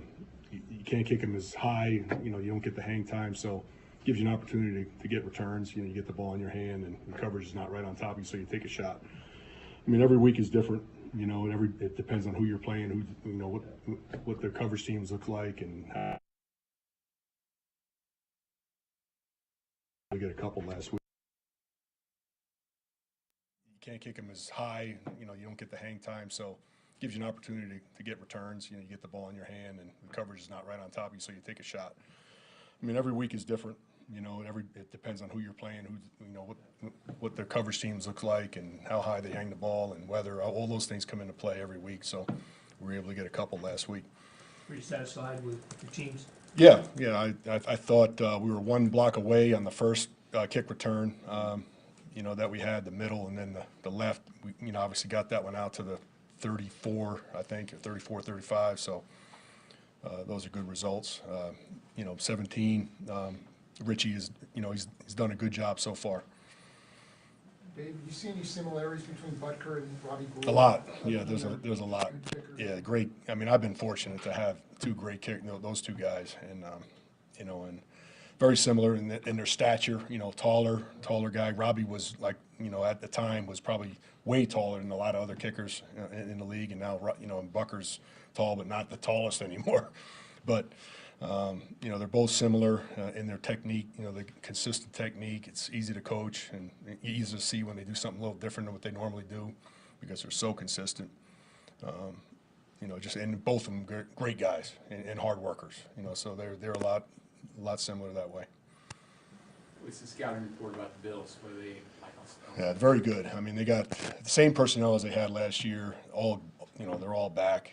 They got one rookie on their special teams. That's it. The rest of them are all guys that played there last year, and they fly around. Very, very good on kickoff coverage and punt coverage. I think that's where they excel. They fly around. They play hard. It's a testament to their special teams coach and Sean McDermott. You could tell that it's real important to him, and he puts a lot of emphasis on it. And the kicker, obviously he's missed a couple, but he's still, he's a quality kicker. And the punter is 11-year vet, Sam Martin, who's a great directional punter. So, all good. It's going to be a good challenge for us. Dave, how would you just evaluate what Shamari Connor's been able to give you as a rookie? He keeps getting better and better. I mean, that's 2 games in a row now. He made beautiful tackles on punt, and open field tackles. So it tells you a lot about his football ability. He's going to be a great one down the road. I'm enjoying the fact that I got him right now, and I know eventually he's going to, end up being in depth as getting more and more reps on defense. He's already getting a lot now, but he's going to get more and more as we go forward. He's a player that you should be excited about. Were you able to see much out of Boydo? For the limited reps that he had, he wasn't bad. There's always a big jump from the first, from the first game to the second game. So we're looking forward to seeing that. He got out on the gunner rep and he beat his man speed-wise. That's what we knew he was good at. He just overstriding in space a little bit and kind of got outside of him, but he did make it spill, and then Connor made the tackle. But we're looking for him to take the next step, maybe get a hand on a returner next time, and then the next time get him on the ground. So, it's a progression, with the rookies, but he's not afraid, which is good. A couple more. Do you show clips of other teams and other players of good special teams? All the time. Yeah, we have a thing we call the big play tape. Josh Schmidt, our video guy, puts it together every week, and we watch it at the end of the week. And it's all big plays that happen, good and bad, and we learn from that. And we spend a lot of time on it too, because I think it's important that you look at block punts. Why did that block punt? What would we do different? This kickoff return ripped them. Why did they get out on it? Because it's out of position, whatever. So you learn from those mistakes and good things that other teams do, and you apply it in your game. Anybody else? Thanks, everybody. Thanks. All right, there's Dave Tobe, and there were a lot of kick returns in that game. And the biggest one, the one that Andy Reid said, gave up that big kick return, the Packers started at the 33-yard line. Today's game, the big kick return is getting 8 extra yards than you would get if you just simply called for a fair catch. Also, there was an obvious hold on that return that should have been brought back, but, that happens. There's the also the risk. Had they called that, then that big kick return doesn't happen. And again, the big kick return for the Packers to get to the 33. But there were a lot in that particular game. We'll see if that trend continues. Hopefully not. That's just me. So there goes. There's Dave Tobe. Shamari Connor continues to play well on special teams, and that was the talk of him when he was drafted, is that immediately he's going to be a special teams ace, and then growing into somebody that could be a positionless type safety / can be in the box, can move around, a L'Jarius Sneed type guy when he first got to the Chiefs, not just now. L'Jarius Sneed travels with, best receivers and things like that. So there you go. And, Robbie Gould, great guy. We talked to him in Tahoe. And he was hoping to get the Chicago Bears gig. But they did not cut Cairo Santos. Unfortunately, much to the chagrin of Robbie Gould, who is now retired. But the Chiefs have a really good one in Harrison Butker as well. So he's coached some pretty good kickers in his day, has Dave Tobe. So. It's kind of neat to hear some of that sometimes. He didn't get all the way into the details there and kind of the follow-up, but to know what greatness at a niche position in football looks like, and to be around that and to see the similarities between Robbie Gould, probably not an actual NFL Hall of Famer because it's really hard for kickers to get in, but he might be I don't know if he would be I don't know if he's a Ring of Honor type or what, but to see again a really above the cutoff of some of the greats, and then to see a lot of that with Buck Carlso is neat. I don't think he missed a kick in the playoffs either. So here's Steve Spagnuolo. It's like that same color. They're nice, aren't they? Oh, yeah. The ones the guys have are really nice. I got to find one somewhere in the. Might be in my locker. I haven't pulled it out yet.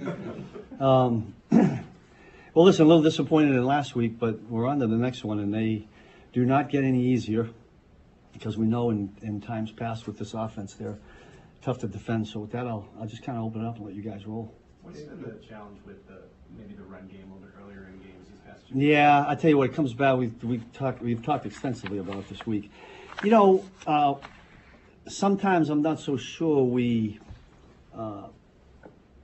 hone in on that part of it early, and I'd like us to do that because first and second down has really been, like if you look at it, has been more of a problem for us than maybe third down.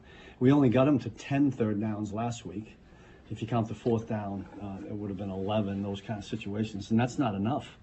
I mean, you got to get teams into 15, 16, 17, 18 third downs, and then hopefully you're winning 12 or 13 of them. That didn't happen. So that part of it has been a main focus. Joe's been all over it. Brendan, the up front people, it's all 11 guys. I'd like us to see us play better. When you pull them all out and you look at the ones that are going for longer yardage than you really want to, everybody's playing a part in it. It's not just one guy or one person, and so everybody needs to clean it up. Potentially with a cast, what kind of boost can Nick Bolton provide in that regard? Well, I tell you what, he boosts me because I mean that. Like, he's an energy giver. I know the guys feel that in the huddle. You know, we've had a day, Tuesday where we do a little walkthrough. Yesterday where it's, you know, he's just, everybody knows what he's all about and what he brings and how he communicates. And you'd have to ask him a little bit more exactly. You know, he knows where he's at with all that. But we trust the trainers and Nick on that. You said a minute ago you want guys to maybe hone in on the running game a little more. Yeah. Can you elaborate on that, what that means? Well, I mean, sometimes, listen, everybody wants to get after the quarterback. We want to get him in the passing situations. You can't do that until you earn the right to get him in that. So I think we all need to hone in on that part of our game, you know, defensively, and just stiffen it up a little bit. I think that'll help us do a lot better in other situations. You know what I mean? We need to do that. Steve, with the last 2 games, you know, the starts where the teams have had touchdowns, anything you're trying to address with the team, you're trying to alleviate that because the first 10 games you didn't have much of that? No, I know it. We went from one extreme to the other, it feels like, right? And listen, we say it all the time. We want our quarterback to play from ahead, or, you know, we don't want him to be playing from behind. We don't want our offense doing that. So there's been a focus on that, or it's tough. I mean, how much can you really focus on it, right? I mean, we just got to line up, buckle it up, put the chin strap on, and go out there in the first series and get something done. Now, I will say this. Offenses are, you know, we all know they script plays, right? So they're pretty good on those first 15. We've got a lot of teams that we play. This team's really good at it. If we can win that first series and keep some points off the board, I think that helps our whole team. Steve, you're known for playing just a variety of coverages in the back end.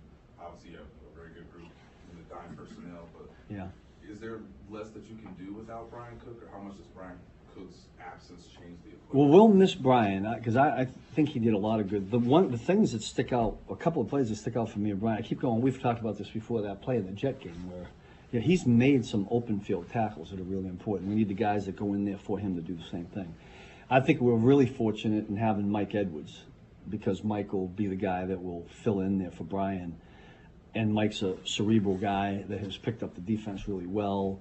Even when he's in there, you guys see he's been rotated in there a little bit more, and that's a compliment to him. So hopefully we don't skip a beat from the standpoint of how we function with the chemistry, and we got kind of trusted Mike to do that. Was there something about this roster that prompted you? It seems like you rotated guys in for potentially needing them in like situations like this. Back early? Yeah, early in the season.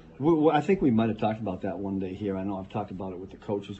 I believe in that early in the game to get as many people. It's a long haul, 17 weeks. Guys are going to get dinged and get hurt. And thank God we did it with Drew initially. We've always had Mike going in and out, and then it got to be a little bit more. He kind of earned that. Charles, same thing. And, when you get in these games and, you get into the fourth quarter and you got a number of plays under your belt, It's good to have fresh guys. I think that's really important.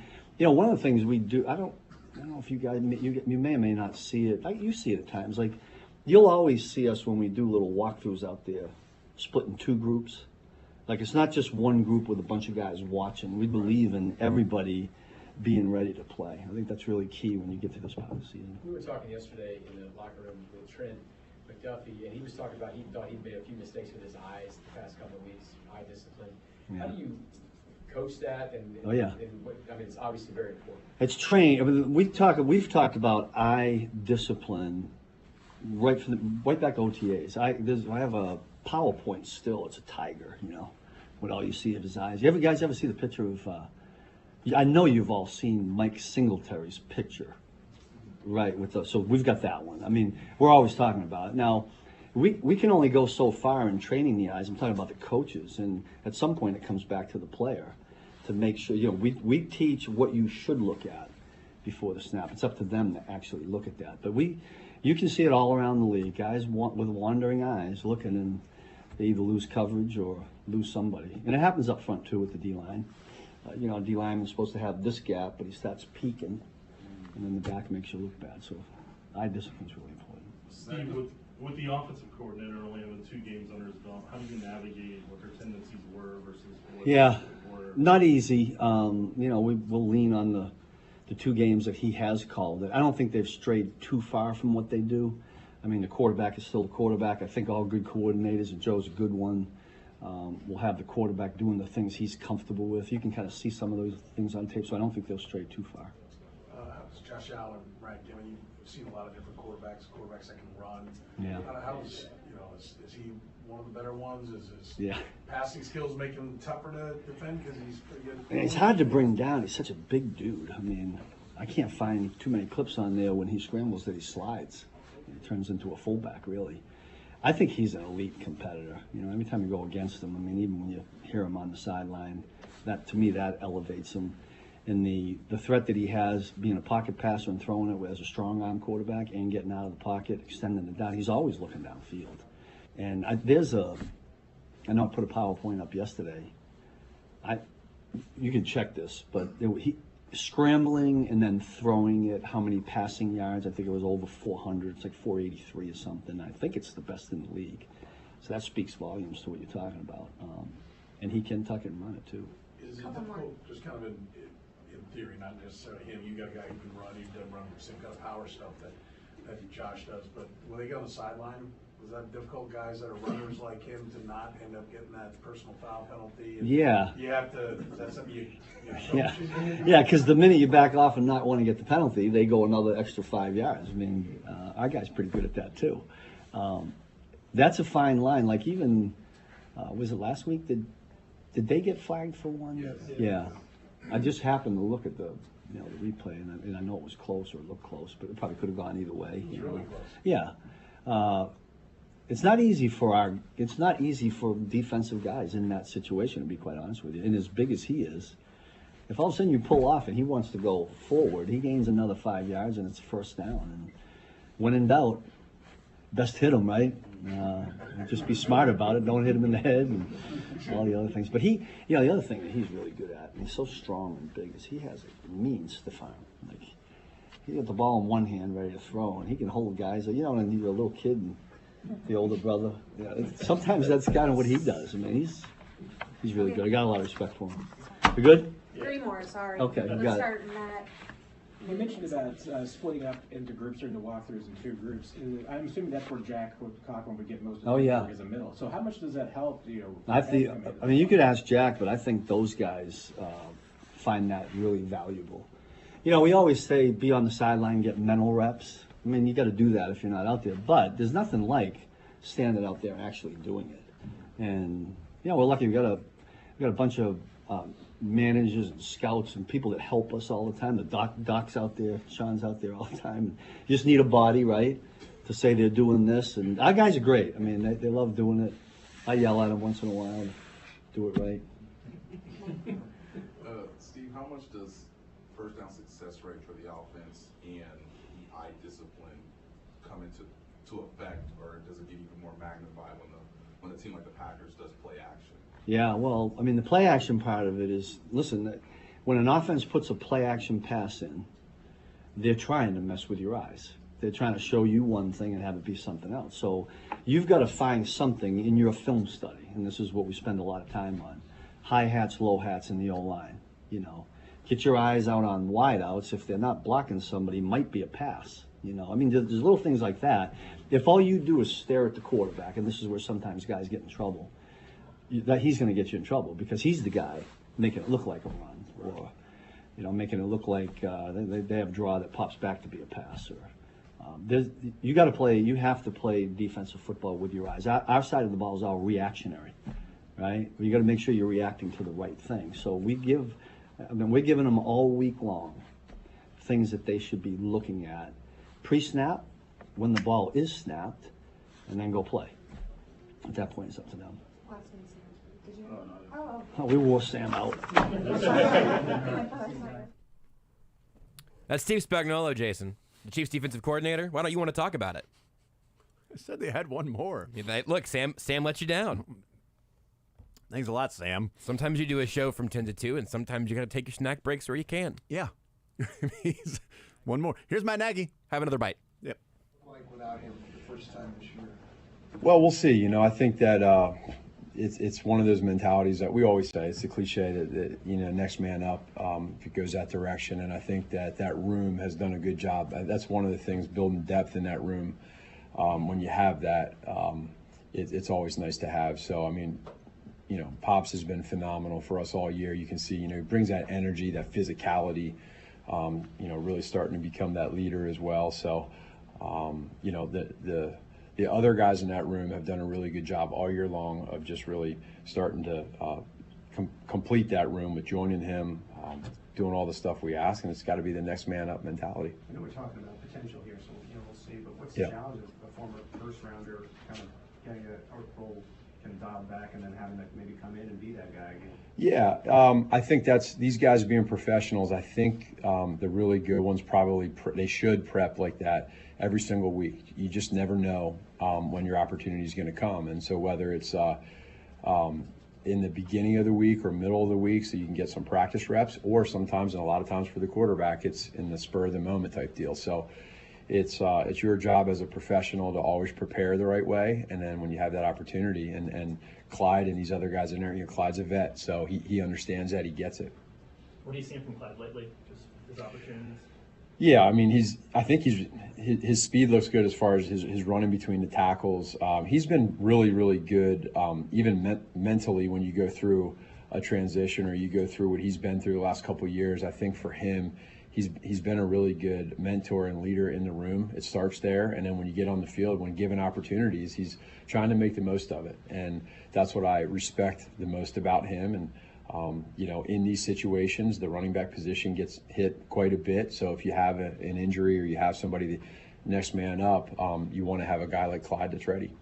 How has Deneric been coming up along? Pretty good. Yeah, he's been doing well. He's a quiet kid, so there's I think he just kind of takes it all in. And when we jump in and out of the running back meeting rooms, he's in there always locked in.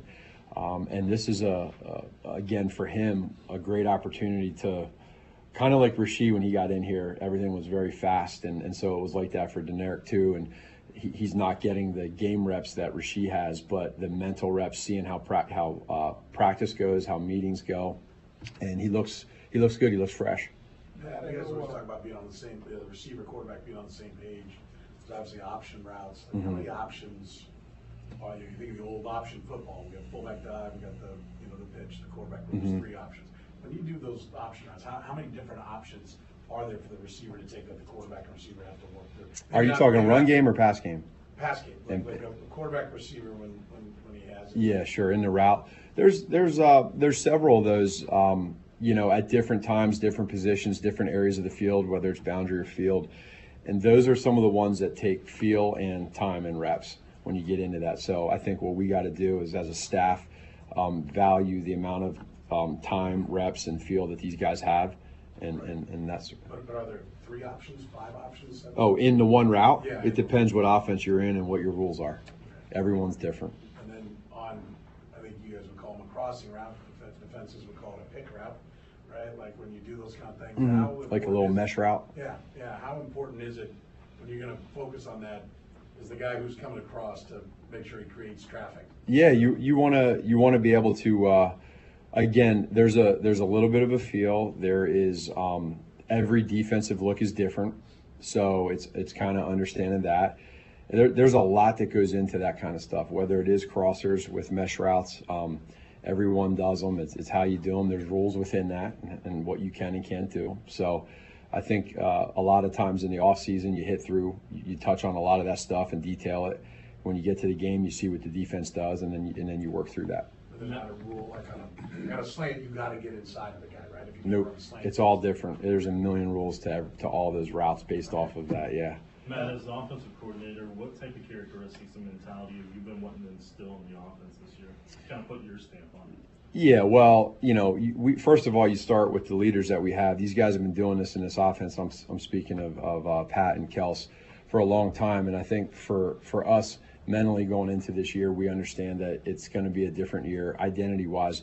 We are getting that. I think we're there. Now it's just fine-tuning it, but we got to have this ability to make sure that when adversity strikes, the leaders in the room take over, and we as coaches can help with that as well.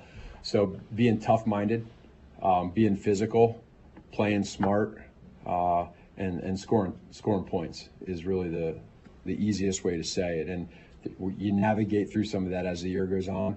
But the guys are seeing right now that where we sit, it's hard to win in this league. We got the talent, we got the guys. It's now time to really start putting this thing together and make this push and play our best football at the end of the year. And kind of speaking of points from a red zone perspective, what are the points you've been hitting with them over the past couple of weeks to convert some of those field goals? Sure. Touchdowns. Opportunities, stay away from penalties, and stay away from turnovers. The two easiest are the penalties, and the turnovers are simple. We know that. We've been saying that all year. That that those got to be eliminated. And then the execution down there, things are tighter. Everything happens faster. So for us, we got to be able to. To me, that situational football is a mindset. You got to be locked in at all times, and you got to understand. Not that every play is an important one. You get down there now, you got to understand. We had 2 possessions in that first half last game. So when you get those opportunities and those possessions, you got to come away with 7, not 3. And so that's really what we're hitting home right now. Last 2. So just a couple things. When you said when adversity strikes, asking the leaders to take over, is that end game? It's at all points. So adversity. Yeah, it could be get down 14-0. It could be a turnover, sudden change. At different points, just understanding, and we're kind of going through that right now. We know Pat and Kels are the natural born leaders. We know that. But it's now these younger guys that are coming in, the new guys that are coming in, as we go through these times, these guys, what do you do in that moment? And, it's not just on game day, but what are you doing throughout the week?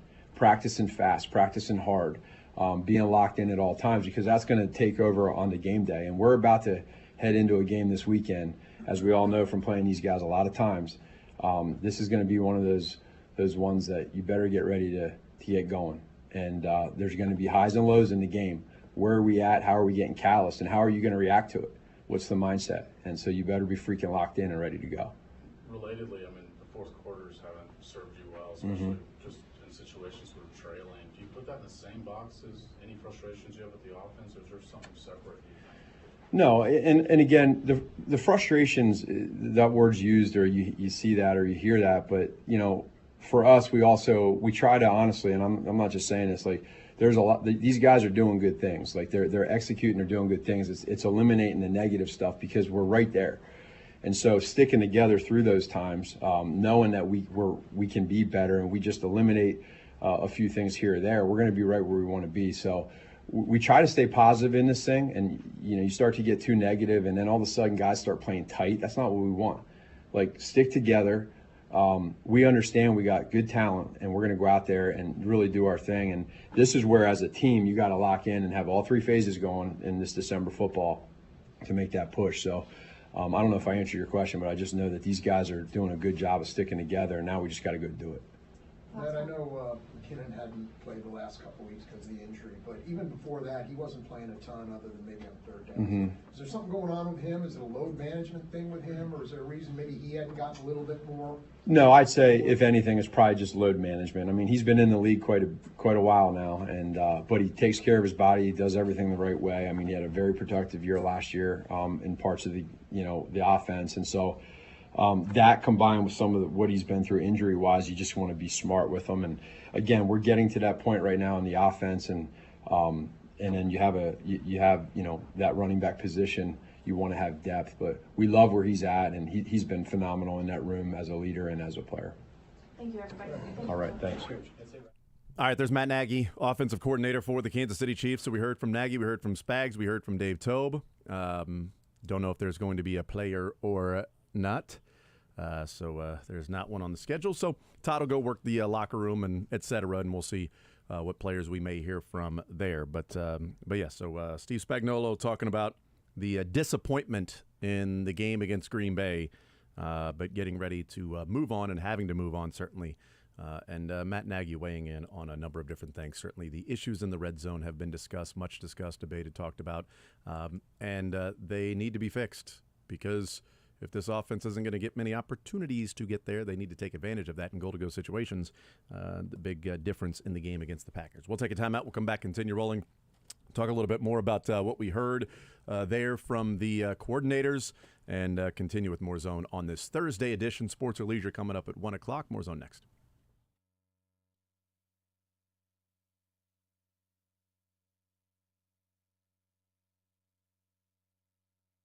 So much of sports is about the pursuit of the ring, I guess.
All right, we continue right here on Sports Radio 810 WHB. We got Sports or Leisure coming up at 1 o'clock, presented by Johnny's Tavern. Speaking of that, Johnny's Tavern today, Sports Radio 810 will be broadcasting from the Power and Light District, Johnny's Tavern. Broadcasting from 4 to 6. Everyone who stops in will be registered to win a great grand prize, 2 tickets to see your hometown team play the Bills. Huge. Yes. What a great set of tickets. Also, you'll register to win a Travis Kelce signed photograph, all courtesy of Bud Light, the official beer of the Kansas City Chiefs and the NFL. All you got to do is show up. Johnny's Tavern, Kansas City premier sports bar, always serving up the best burgers, pizzas, and wings in town. It is today from 4 to 6 is where we, the station, will be located. So go ahead and check that out. Also, Johnny'sTavern.com. You can go see the Bald Brothers. Have you guys adopted that yet, Dylan? Is it Lebo? Should be That's Lebo. still in the trademarking process. Okay, very good. But it is you and Lebo today, to your knowledge, correct? That is correct. Okay, very good. Okay, Dylan and Lebo. You can see those. A great tag team. It's a buddy cop duo, and it's going to be dropping coming up on Peacock. And if you do... The cue balls. If you do ask very nicely, they'll do like the Wonder Twins thing, but just with their bald heads. They touch the tops of their bald heads together. Makes sense. And Just the sparks tips. fly. Yes, absolutely. What? It's Power and Light, Johnny's Tavern today, 4 to 6. Stop in and get registered. You can get 2 tickets to the Bills game and a autographed picture. Travis Kelce. Couple pretty darn good prizes there. His girlfriend sports or is Times Person of the Year. I was actually just thinking about that. Sometimes we get a Kelce podium on a Friday, and I think the Chiefs media in particular is probably about done asking Travis Kelce about Taylor Swift things. But I don't think any of us will ever have a chance ever again to ask someone about what it's like to be dating the Time Person of the Year. Yeah. Well, I mean, you could probably ask my girlfriend in 2006. That's a great point. Sorry. I think this will be our first and perhaps last chance since 2006. Thank you. I apologize for... Yes. Because I don't know about you, but I was Time Person of the Year in 2006, and it's on my resume. Weirdly, my copy says 2006, Jason Anderson. Didn't know you at the time. Odd. Really weird. I've collected every copy. I just, there's a picture of me on my particular copy. Picture right there. It's a great photo shoot. I enjoyed it. Photo. Absolutely. I was just mimicking what Taylor Swift, she's mimicking me, really. Man, I should do the photo shoot. Just try to get Scout to sit around my neck. I might do that. You and Jeff Lebowski, both Time People of the Year. See, there you go. We will be tomorrow, while Lebo and Dylan are at Johnny's Tavern today from 4 to 6. We will be hanging out at one of my favorite remotes of the entire year, and that is at ADA. It is across from Park Hill South High School, 635 and 9 Highway, adafundraising.com for 5 days only. Today through Saturday, and then Monday and Tuesday. That's eliminating Sunday. That's what we're saying. Mm-hmm. Today, tomorrow, Saturday, Monday, Tuesday, they are opening up their doors.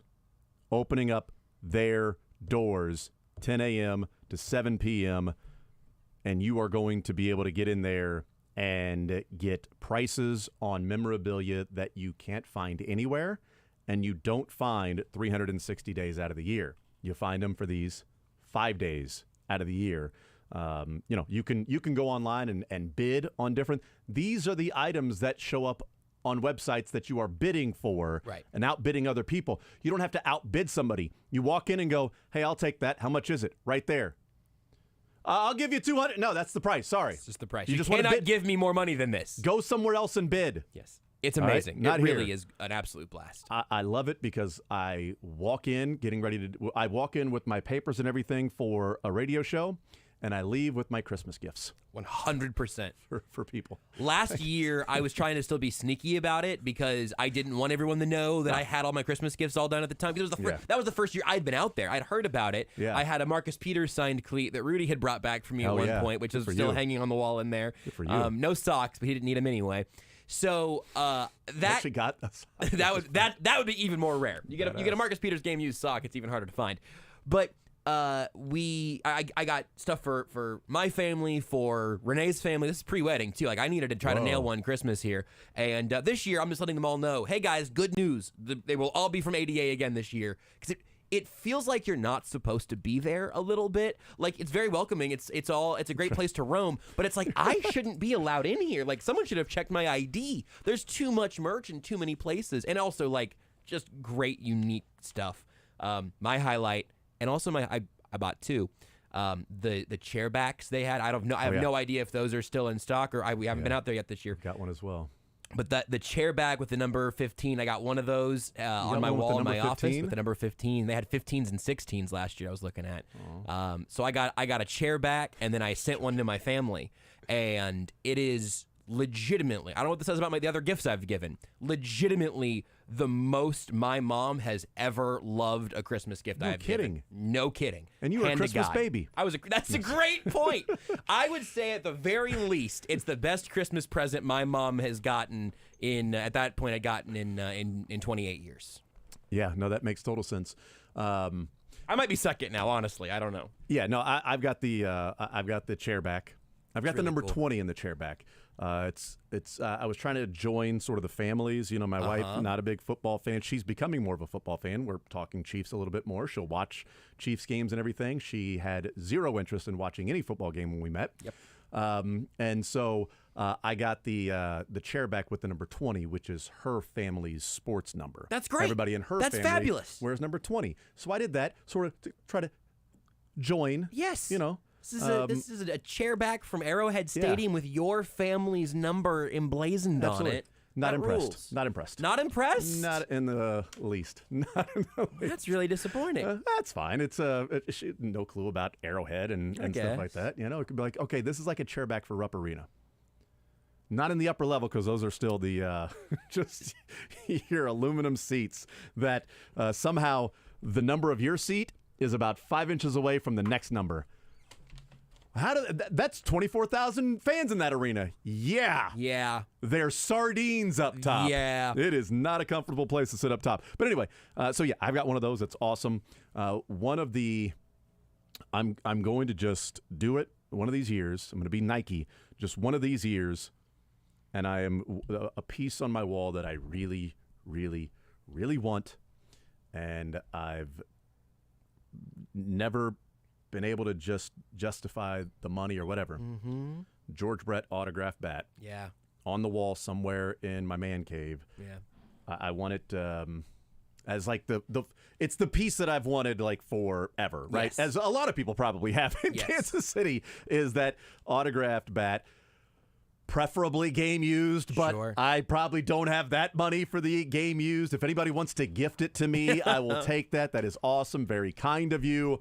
But I don't know. I've seen a couple in there when I've been in there the years, and I'm like, is this the year? Is this the year? Is this the year I do that? How long do I have to hide it from my wife before she sees it? And how much do I have to tell her it costs? Yeah, can you negotiate What's a that? reasonable number to tell her it costs that to where she doesn't think I'm lying, but I also don't get you are an irresponsible mother bleeper. How is that money not going to our kids? Okay, hold on. I think we can do this. I think this is a team So I've got effort, it, Jason. I don't even know how much that will cost. Yeah. But what's the reason? Let's say it costs $1,000 in real life. I'm just giving a regular number. Sure. What's the number I can tell her to where she would say reasonable? Okay, I can understand you would pay that, and not. I would like you actually to sleep on the couch for a week. Actually, you know what? I'm gonna actually need you to get a part-time job to make that money back. Yeah, so I think we can work on this. I think there's a system here. She doesn't listen to this show, right? There's no chance. As far as you know. I'm hoping. For this sake, right now, I'm hoping. Because right now, we're going to try to deceive her on the radio. That's right. So what we could do here is I can reach out and be like, hey, listen, Jason's just been talking. That the only thing he wants for Christmas is this George Brett bat, and I saw one at ADA. Here's what we can do. We figure out what the number is. You pay me money off the top. This will be fine. So if it's $1,000, whatever, I can say it's only $250. If you want, I'll buy it, give it to you, so you can give it to Jason, and I'll go ahead. I'll buy it. You give me the money there, and then it's all even. Whatever the leftover money is, you just pay me, and then you got to put on your acting face on Christmas. Interesting. We can collaborate to get the number all the way down to whatever it needs to be. Interesting. I think we can do that. And again, legitimately, ADA's prices are better than the prices I see anywhere else ever. So this is the time to do it. Yeah, that's the thing. I'm not going to win a bidding war. No, God, and no. I'm not going to be able to do that in an auction for a piece like that. It's not going to happen. But it is one of the many things that I've wanted on the wall. I still have to frame my turf from the Super Bowl. Oh, that's so cool. I forgot about that. Oh, I that's still so cool. have the corner of. Do you know about this turf, Dylan? Oh, Dylan, this is one of the coolest. This is right up my alley. This one's great. Leaving the field there in Miami, me and Steven and Todd, Todd was very, very adamant of going and getting on this bus. We have to catch the bus. We got to catch the bus.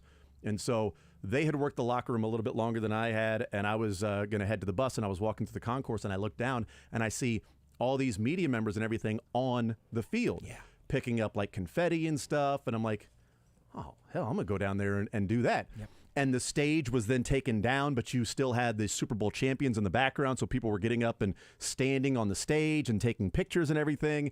And so I call St. John, and I'm like, dude, you need to get down here, dude. You'll be a kid in a candy store right now. And I'm like, you got to get down here right now. And Lebo's like, we got to go catch the bus. We got to catch the bus.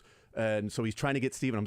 I said, Steven, you will regret this the rest of your life. We'll catch a bus. We'll find a way back to the freaking hotel. We'll catch a bus. Get down here. So then he and Todd came down, and we were taking pictures, and everybody got a bunch of confetti and things like that. And so I had a bag that I had some gifts that I got for the kids, right, at the stadium. And in this bag, I start reaching down and just grabbing grass, right, and trying to grab handfuls of grass and just throwing it in the bag, which Eddie Mangan was so pissed about. Oh, Eddie Mangan! So I'm just reaching down and grabbing the grass as much as I can, right. And then as we're leaving, we see like pieces of the field, they're loose. I didn't realize that, at least at this field, where the pylon sat down, the turf went around it. So it wasn't sitting on the pylon. The pylon was down at the dirt level, and then the turf was up next to it. Is right? that standard practice? I don't know. I don't either. No clue. Okay. But the pylon was gone. And the corner... Steven took it. That would have been badass. I would have loved to have that. I would have loved to have the pylon, yes. But the corner where Damian Williams reached the ball over the pylon to score the touchdown, I have the corner of the end zone there, the sideline and the end zone where it meets at the pylon. I took both big pieces and chunks, and I've got a Damian Williams picture from ADA, him reaching the ball over the goal line, signed by Damian Williams, and I got to find a way to get this thing framed to where it shows that this is the actual turf. Me, St. John, and Lebo are the only three people in existence that have turf from the Super Bowl in Miami, that have turf from the Chiefs' Super Bowls since they played on, artificial or whatever. No, they didn't. I was going to say, you and the sod father. That's right. Just joking. Right. But from that Super Bowl in Miami, because there's a local company that preserves such things, and he was like, I've had so many people calling to ask if I have turf. The players weren't allowed to go down and get turf. The Chiefs players weren't. Really? They weren't allowed to do it. He was like, you have no idea how many pieces of turf that I've preserved from the Royals at Citi Field with the Mets, because the Royals players went down. They were taking up chunks of the grass and everything. Fans got down there. He was like, there are so many pieces of the turf from the Royals World Series in 15. He goes, you and St. John, you're the only ones I know that have it at all. So He's sweet. like, I've received so many calls and so many calls and so many calls. I just got to get that framed somehow. So somehow. Right now, is it in like... It's preserved in like a slab of clear something? Yeah, or? it's like a clear tub. Okay. It's in a clear tub, and it's sitting in there. Is it... I'm curious. I'm now curious about the preservation. In a lockbox, by the way. Sure, yeah. At a bank. Wow, that's special. How much do you think that'll go for? I have no idea. I'm not keeping that in my I have no idea. If I sold that online right now, like I don't know. I don't want to know because then my could- wife would also want to do that. And can I trade it for a George Brett This back? is what I'm thinking here. Hello. I'm never trading that thing in. That is literally, if not one of one, one of three. That'll be a family heirloom. My son will have that one day. My grandson will have that one day. I'm now very personally curious about or he'll use it to get bailed out of jail. I don't know. That's fine. Right? He will have had it at one point. It's his. Okay? Some pawn shop in That's right. Overland Park. It was just luck, and it's funny. There's a security guard as I was picking it up that was standing right there, and I didn't see him. Because I got a little piece of the end zone, right? And St. John got pieces of the end zone, right? They were in like triangles. It was weird. I have no idea how that. I It was coming up in triangles? Just like in triangles and pieces, right? That's very strange. And so I grabbed the two parts of the sideline and the end zone, and I look up, and I'm putting in the bag, and there's a security guard standing right there, and I look at him, and he goes, "I didn't see anything." Oh, what a guy! I was like, "You are one of my favorite people." Did you have cash in your pocket? Like I would have. You are so one of quickly. my favorite people. Because I imagine the people that are running the turf there in Miami are pretty pissed off that there were huge chunks of turf that's now missing. I don't know what else are they going to do with just it. Ripping up grass that can grow back. There's like chunks of turf that's just gone. Like it's like it's about 4 or 5 inches thick there. Yeah. And yeah, so I'll get that framed one day. I like to think that 4 people have a chunk of that turf. You 3 and that guy. That would be like the karmically correct thing. Yeah. But if he's not a Chiefs fan, if he's just working what does he care, right? They have Super Bowls down there. Like what does he care? I don't know. It's a good question. Yeah. So I'm glad that I was walking by and saw that, and glad that I called Steven and Todd to come down there because you know what? Even as Todd being all curmudgeon and we're gonna get to the bus, he still had fun. And then we had one of the best stories ever of the bus ride back home, where our bus driver pulled over on the side of the road and had to go to the bathroom. I forgot about that part. Stopped the bus ride home on the highway, pulled over on the shoulder because he needed to walk back to the back of the bus to go pee. I think somewhere in that environment awesome. might have been when we talked to Lebo on the post-game show. I think you guys may have been on the bus. Now that I think about it, it was very late. All that to say, ADA tomorrow, we'll be there. But today, tomorrow, Saturday, Monday, and Tuesday, Luther Burden will be there on Saturday at 5 o'clock at ADA, so you can go and get some autographs from Luther Burden. Get your meet chip him. signed. That's exactly right. Thousands and thousands and thousands of things there, helmets and football jerseys and photos and every school and local school and professional team, so it's awesome. And speaking of that, by the way, they've been promoting it on MLB Network. Tonight is Brett. Is the documentary. 7 o'clock tonight on MLB Network is the documentary Brett. It's 2 hours long. They've been promoting it for a few days. George was on with the Border Patrol yesterday, I believe. Was that today? It was yesterday or today? It wasn't today. It was not today. Yeah, it was yesterday. Okay, I was that going he was from on. yesterday and Tuesday. He was on with the Border Patrol. So yeah, that and Awful Announcing had a review of it that said, somewhat low on drama, but very high on entertainment value. And because it's MLB Network, they have access to all of the video and any of the sound and any of the never before seen things. And it's interviews with, some of the people that went against George Brett throughout the years. And it gets into Dinkinger and hemorrhoids and apparently gets into a lot of different things in those 2 hours. So, yeah. That's tonight at 7 o'clock. If you're not really entertained by the NFL game tonight, that the total is 30.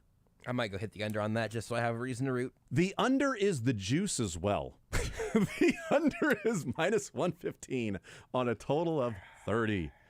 Unbelievable. I think that might be too high of a line still. Unbelievable.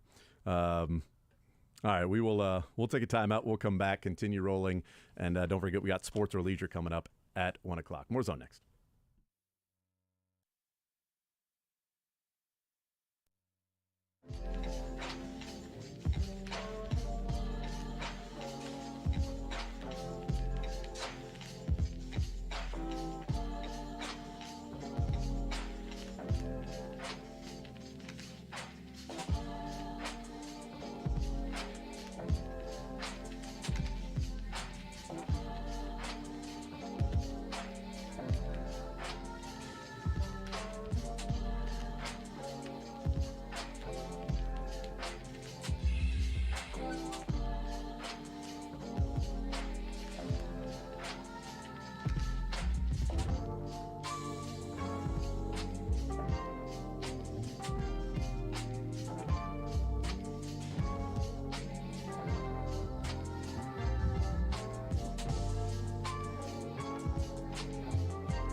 sports or leisure on the other side of the break. 913-381-0810. Give us a shout, call in, and you can win $25 to Johnny's Tavern in a little game we call sports or leisure. That comes up in the next hour or so.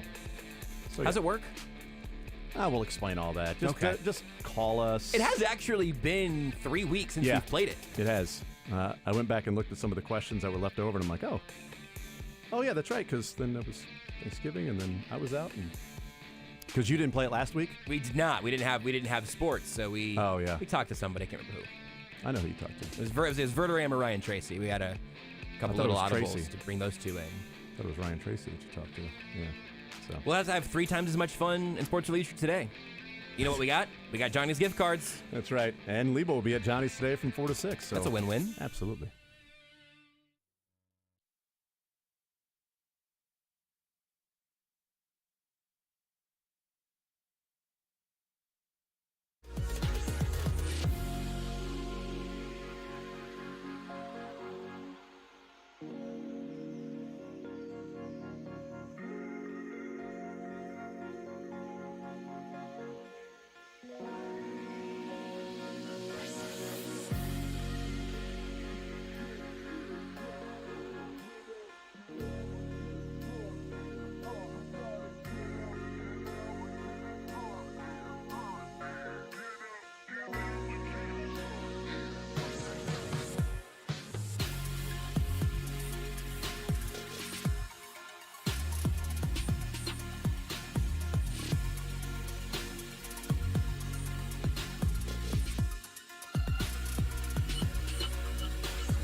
healthier food, more free time, free delivery, and better value. Go to GuaranteedFoods.com.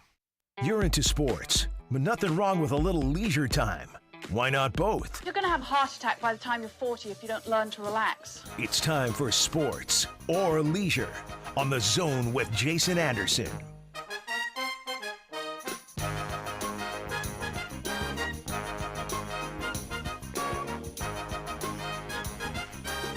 That's right, time for a little sports or leisure. Presented by Johnny's Tavern. $25 we will be giving away to Johnny's Tavern if you win sports or leisure.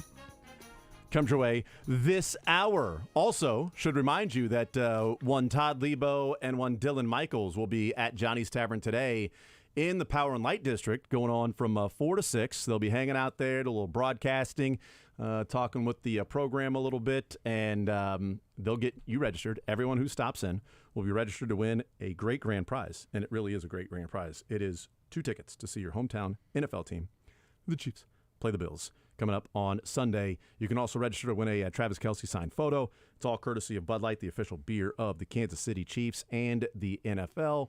You show up, you get registered in the 2 hours. If you don't show up, you can't win. That's a fact, Jack. Show up and get registered. 2 hour window is not a huge window for a bajillion people to register for. You got pretty good odds here. Yeah. And even better odds of meeting Lebo and Dylan. That's right. And you know what? It's kind of like the baseball downtown, the little businessman special. You know what? I'm going to get off from work and just head over to the baseball game real quick. You know what? I'm going to get off work. I'm going to swing into Johnny's Tavern. Say hi to Todd and Dylan. Get me registered. See if I can go to this Bills-Chiefs game coming up on Sunday, 3:25. Should be a fun one. Josh Allen, 2-2 at Arrowhead Stadium. Patrick Mahomes, 1-0 in Buffalo, but no fans. That's a good point. Patrick Mahomes has never played in front of fans in Buffalo, and Josh Allen has played 4 times at Arrowhead.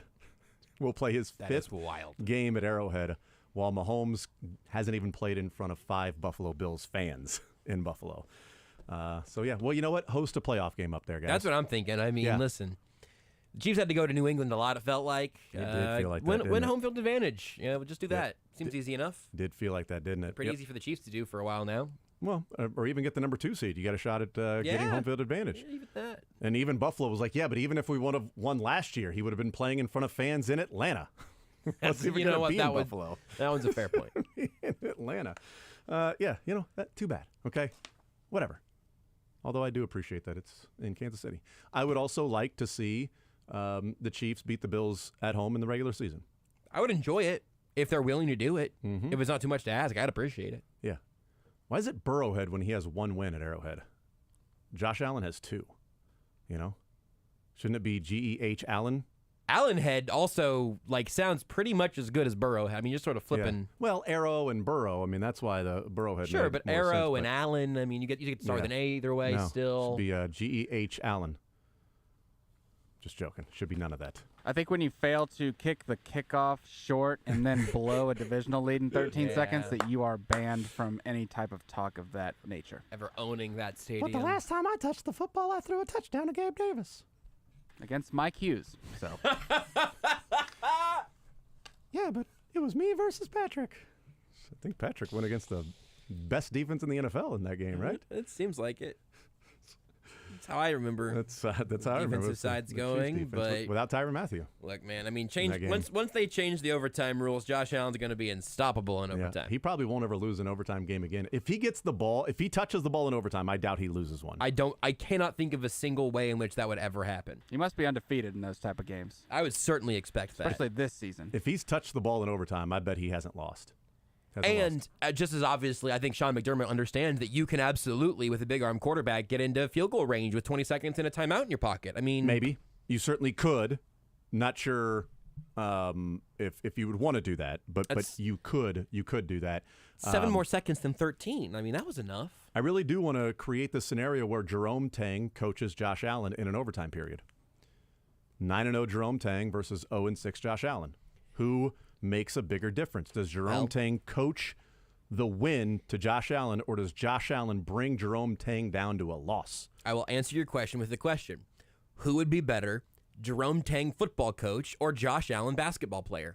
Oh, man, I think Josh Allen, basketball player, probably. He's a pretty big dude. He's a big guy. And I'm not sure. Like, you know what? Ted Lasso did it, and he didn't know anything about soccer. Whoa, Jerome Tang, I man. bet, knows a little bit more about football than Ted Lasso knew about football. That's a great point. So it's about rallying people together, building a team.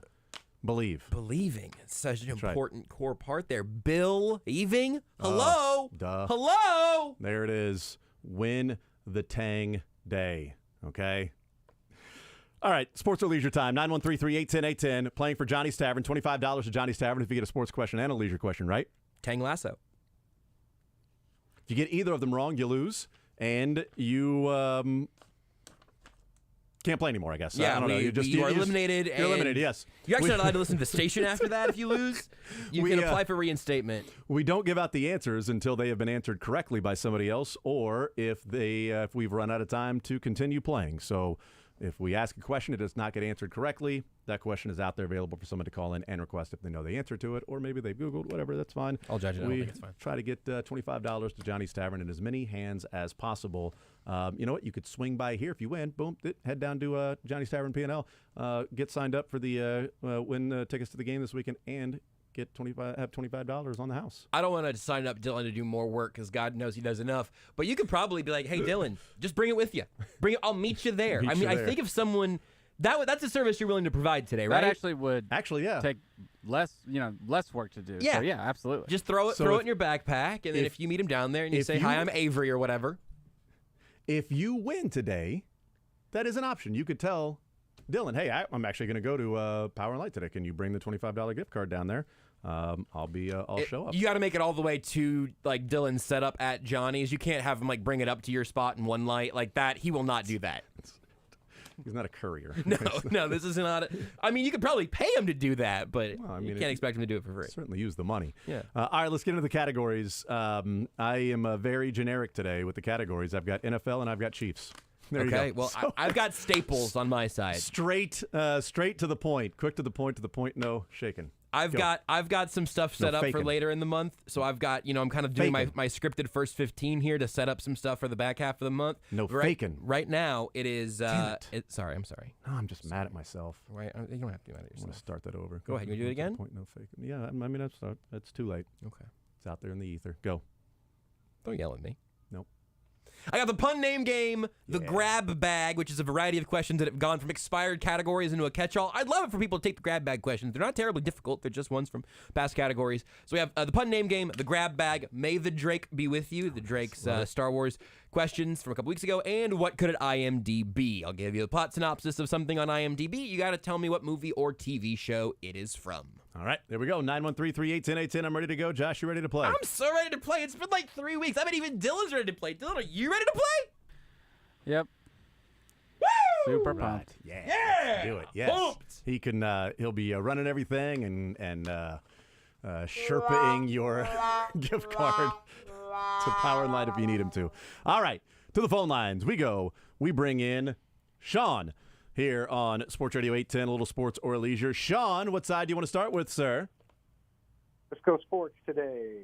All right, a lot of categories, NFL and Chiefs. Flip a coin. Let's do Chiefs. All right, Chiefs for you. Isaiah Pacheco now has the fourth most rushing yards in Chiefs history for a player's first 2 seasons. Which player has the most rushing yards in Chiefs history in their first 2 years in the league? Not first 2 years with the Chiefs, first 2 years in the league. First 2 years in the league. Yep. Most rushing and with the Chiefs.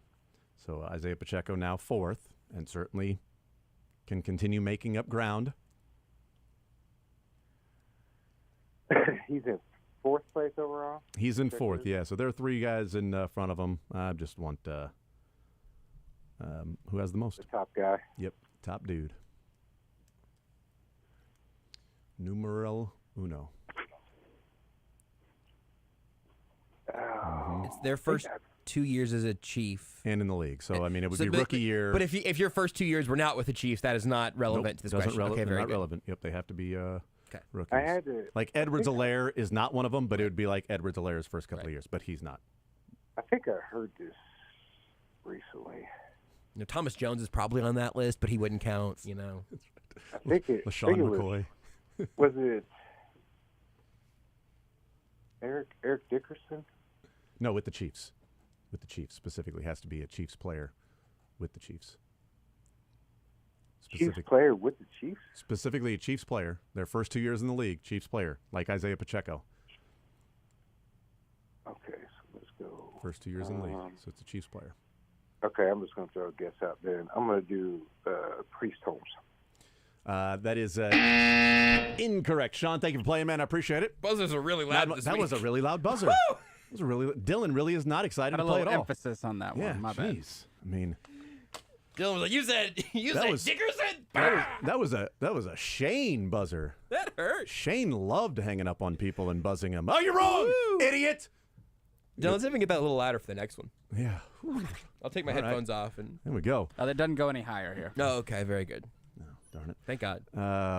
Charles, next up on Sports Radio 810 WHB. Charles, don't get it wrong. No idea what could take place. No clue what's going to happen now. What do you want to start with, sports or leisure, Charles?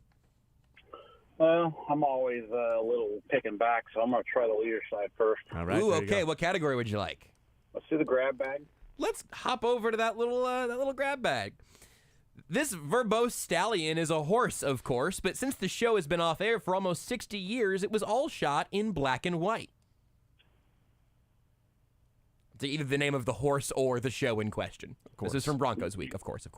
You said a horse, of course, right? A horse, of course, yes. Yes. Mr. Ed. Mr. Ed, of course, you. is a horse, of course. That's exactly right. Champing at the bit to get on TV is what he was doing. All right, Charles, on to the sports side. We've got a lot of categories today, NFL and Chiefs.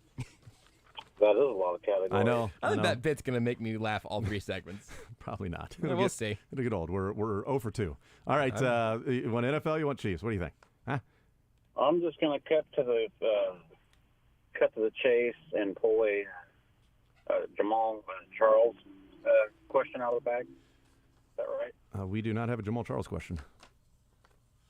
So do you want NFL or Chiefs? Let's do Chiefs. All right. Do you want the question that's out there, or would you like a fresh one? Oh, boy. Let's do a fresh one. All right. Patrick Mahomes has started 45 straight games for the Chiefs. 45th consecutive game for the Chiefs came over the weekend. Second longest streak in Chiefs history.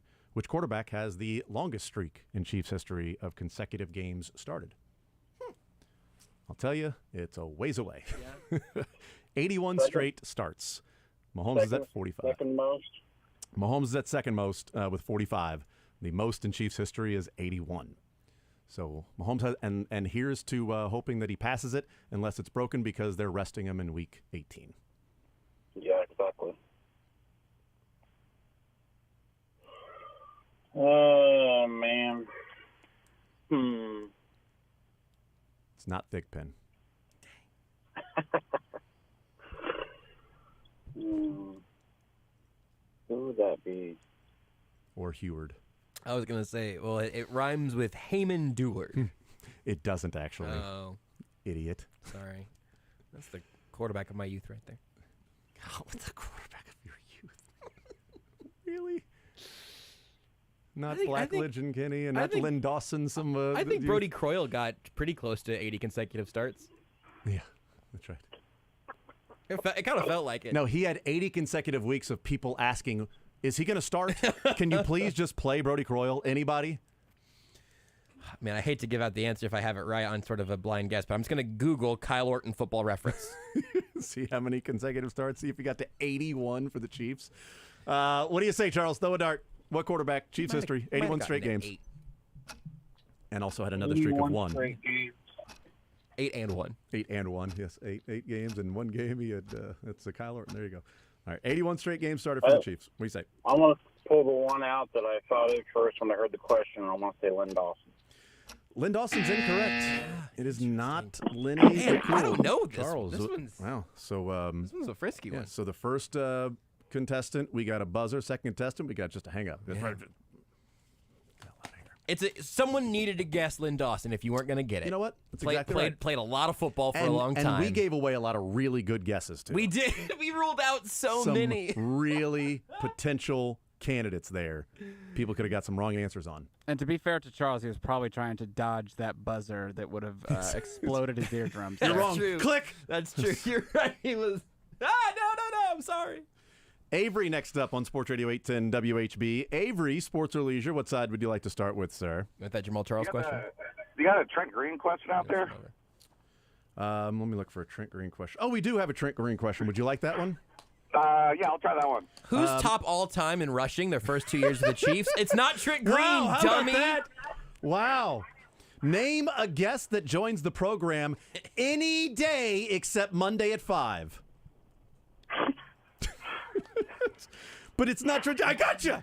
How about Name a Chiefs quarterback who wore a single-digit number. Who started 81 straight games for the Chiefs, which is the most in Chiefs history? Trent Green. Oh, well done. Didn't see that one coming at all. Yes, Trent Green. Mahomes at 45, so a little ways away to get to Trent Green's 81 straight starts, man. That's pretty badass. All right, on to leisure with Josh. There's not a question out there already that you have the answer to, so what category do you want? I guess let's help you grab through that bag. Let's go ahead and rustle through this bag a little bit. Rummaging. I almost asked you a geography question, but I'm learning. Oh boy, these are actually a bunch of. You know what? I'm going to give you the geography question that might have the toughest arc on it. Well, you know what? Or I can ask him a video game question. Just what do you ask think? him a What do you damn think, question. Jason? I don't care. It's not going to matter. Let's go geography. Chargin' Chuck is a football helmet-wearing burly fella who first appeared in this iconic game franchise in 1990 and most recently appeared in one part of the game's 2022 installments. Which video game franchise is Chargin' Chuck a part of? That's a geography question? Man, Josh, you're getting worse and worse at writing these geography questions. I decided to leave the geography questions for someone else. That's right. Tell me about Chargin' Chuck, or you will get a loud buzzer.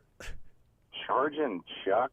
And you said 1990 was the first? He first appeared in this iconic game franchise in 1990 and most recently appeared in one of the game's 2022 installments. Do you know this one? No. Okay. This is a little more of a niche character. I know them from... Oh, okay. The football-looking Mario character thing? I mean, football... Mario? Football something. Well, just Mario... Well, yeah. What does the Google image page look like to you? Google image page. It's a little toy. Super Mario. Yeah, it's Mario. It's Mario. He's in Mario Golf, so that's where I was reacquainted with Chargin' Chuck. I have no. Oh, that's a 2022 game that you're That's a 2022 installment. I have no recollection of Chargin' Chuck. I didn't either from the original ones, but I saw him in the golf game. I was like, did they add an American football player? But apparently they did in the 90s. So his helmet looks like a dolphin. That was a question from Chargers Week, by the way. That's why that was in there. Charging Chuck. Right, I know, but his helmet looks like it's a Dolphins helmet. Oh, really? Just without the like little white and orange, without right? the logo on the side. Wow, you're right. It really does. It looks like a Dolphins helmet if you took the dolphin off the side of the Dolphins helmet. It totally does. Yeah, but nobody cared about them back in the 90s, so it's not a big deal. Right, exactly. Is that a winner? I mean, that's a subjective question. Yeah. I would say subjectively no, objectively yes. We'll put you on hold, Avery, and we'll have Dylan bring your gift card down to Power and Light. Thank you, sir. Appreciate it. I love Lebo. Let's go to Scott next up on Sports Radio 810 WHB. Scott, sports or leisure? What side do you want to start with? Typically I'm pretty good at answering your questions, and yet I've been baffled up to this point. So I guess let's start with leisure. What category would you like? Can you refresh me? Yes, we got the pun name game, we got the grab bag, we have Star Wars questions from the Drake, and then the IMDb game. Yeah, I'll try Star Wars. Let's get you a Star Wars question. May the Drake be with you. This X-Wing pilot survived the assault on both Death Stars. Who is it? Red Leader, this is Rogue 2. No, it was Poe, wasn't it? Well, Poe's a more recent addition. This is going back to the OG assaults on the Death Stars. First name or Luke. Well, that's not what Drake wrote. I mean, I guess I'm technically go with Drake's Luke, answer. Technically Luke might be right, but we're looking for specifically an X-Wing pilot. Not a larger character. Wolverine? Than that. It's not Wolverine. Oh, you said X-Wing pilot. Shoot. Man, I'm going to flunk right now. I can't think. Rogue 2. I don't know. I remember the line out of the movie, but I don't remember his name. Okay, hold on. I'm gonna do a quick rules check. Are you doubting Drake? No. Oh, I don't have the internet. No. You don't have internet right now? No, my computer isn't connected to the internet for the last hour, and I was gonna reset it during the break, but I didn't know I'd have to make a rules check because if you have the call letters correct, I'm inclined to give it to you. WHP. But we'll just go on principle that I do then. I think I do, yeah. Let's see. He survived the attack on the first Death Star to become a respected veteran of Rogue Squadron. He piloted a snow speeder on Hoth. Yes, Rogue 2, Red Leader. This is Rogue 2. Get his entire life story? I'm on the... Where did he graduate high school? Capricorn. Jason, I'm on Wikipedia. Wow. I'll take a pass if I'm allowed. I wish Drake was here. Sagittarius. He would allow it. I'm sure he would. I'm gonna call this a pass and send you over to the sports side, and I'm gonna continue to try to verify this, and if not, maybe I give you a pass. This is one of the most contentious rules checks of all time. All right, NFL and Chiefs. Those are your categories. Very quick, very easy. Yeah, I guess NFL. NFL for you. Okay, so. We will go with this one. Patrick Mahomes moved into first place for multiple touchdown passing games in a player's first 7 seasons, with now 66. He entered the season in 5th place, and now he's first all time. Name 2 of the 4 players he passed this year, or just name me 2 of the 4 players that were in the top 5, or still are in the top 5, I guess, now that Mahomes is number 1. Touchdowns in the first 7 seasons? Multiple passing touchdown games. Mahomes has his 66th game in his career of multiple touchdowns. I like Marino. Marino is number 1. That's who Mahomes passed this past week. Marino or 2 weeks ago, because he only had one this past week, right? I was reading about a Star Wars character. I have no idea what this question was about. I can't even remember it. I am so deep in Wikipedia right now. Can't remember anyway. Another good one. Yeah. So Marino, number 1. Multiple touchdown games. That's first 7 years of an NFL career.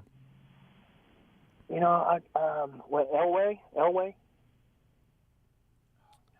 I meant Montana. Still no. Troy Aikman. Still no. Stop guessing. Scott, apparently we may not need a rules. Well, here's what we're going to do now. Red 2 is the call letter name of the character whose name I'm looking for here. Drake went with the character's name. Okay. And frankly, I was going to go ahead and call this one essentially a tie and let sports decide your fate there. Yeah, well, we did. And you failed on the sports side, so unfortunately, you did not survive the assault on both categories of sports or leisure. Scott, that was long-winded to tell me I lost. Welcome to the show. It's the zone. Come on. Thank you for playing, Scott. 913-381-810. If you would have got the quarterbacks, I would have given him the Star Wars, but that question remains out there now. You cannot say Red 2 now, though. That's not going to be sufficient. Also, the quarterback question out there. Let's go to Ryan next up on Sports Radio 810 WHB. Ryan, sports or leisure? What side do you want to start with? Go with leisure, and we can do the grab bag. Let's go to the grab bag. Philadelphia's border with New Jersey is created entirely by what river? Was that the Avery question? That was that was a geography adjacent question. Yeah. It's a very famous river. The Delaware River? That's correct. Nice job. Well done. More confident than I would have been answering that question. Good work. That's right. All right, on to the sports side. NFL and Chiefs are the categories today. What are you thinking? Let's go with Chiefs. All right, Chiefs for you. We got a question out there already, or we have a number of fresh ones. Would you like a fresh one, or the question out there about running back yards in the first 2 years? That's a good question. I feel, let's go with the fresh one, just because I'm not sure on that one. All good. Chris Jones picked up his 19th multi-sack game of his career, 4th most in Chiefs history. Name 2 of the players ahead of Chris Jones for most games with multiple sacks. Chiefs history. That makes him what in Chiefs history? He is tied for 4th at 19. He's 8 away from first place. So you better get on that quickly if this is his last year. I guess let's start with the most obvious one I can think of is Derek Thomas. He is number one. He has 27. He's number one. So name one of the other two players ahead of Chris Jones for the most multi-sack games in a Chiefs career. I don't know.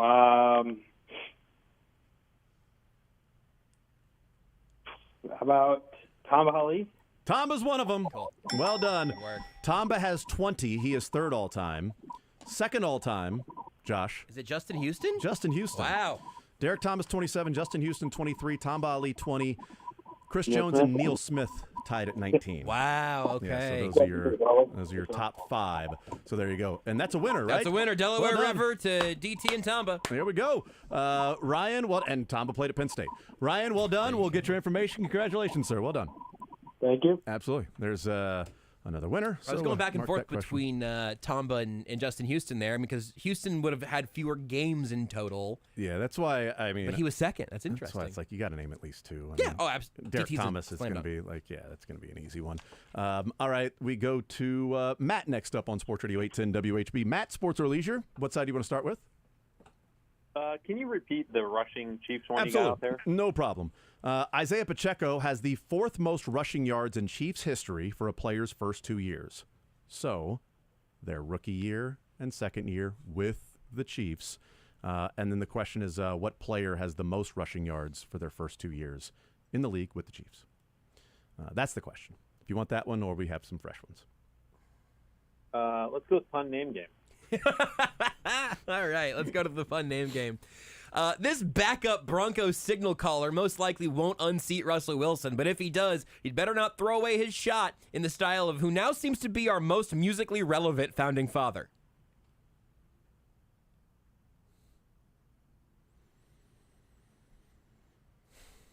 What's the first part again? This backup Broncos signal caller most likely won't unseat Russell Wilson. I'll make sure he's still on the roster. I wrote this a while ago. I wrote this 4 years ago, so I'm not sure. Yes. I can't. How about Tim Jarrett Tebow? Hamilton? Jarrett Stid Hamilton is correct. Serious? I'm absolutely serious. Are you? I was thinking the dude's last name was Alexander. No, sorry, it's all. Like, I'm sitting there racking my brain like, who's got a last name of Alexander? Jason Alexander Hamilton? Is it George? Jerry! All right, on to the sports side, sir. We got NFL, we got Chiefs. Yeah, I feel like I should get that Chiefs one, but I do too. I'm still I'm nervous about. I'd be nervous about it. I'm struggling on that. So it's their first 2 seasons in the league and with the Chiefs. Yeah, right? so it's a rookie and sophomore record for the Chiefs. Okay. But we have some fresh ones. Lots of NFL and a few fresh Chiefs ones too. We'll go fresh Chiefs, please. All right, Rashee Rice is 1 touchdown away from tying the Chiefs' rookie record for touchdown receptions in a season. There are 4 players tied with 6. So Rashee Rice would be number 1. He would just be tied with 4 other players. What the hell? We need to take a break, and we're running late anyway. So name one.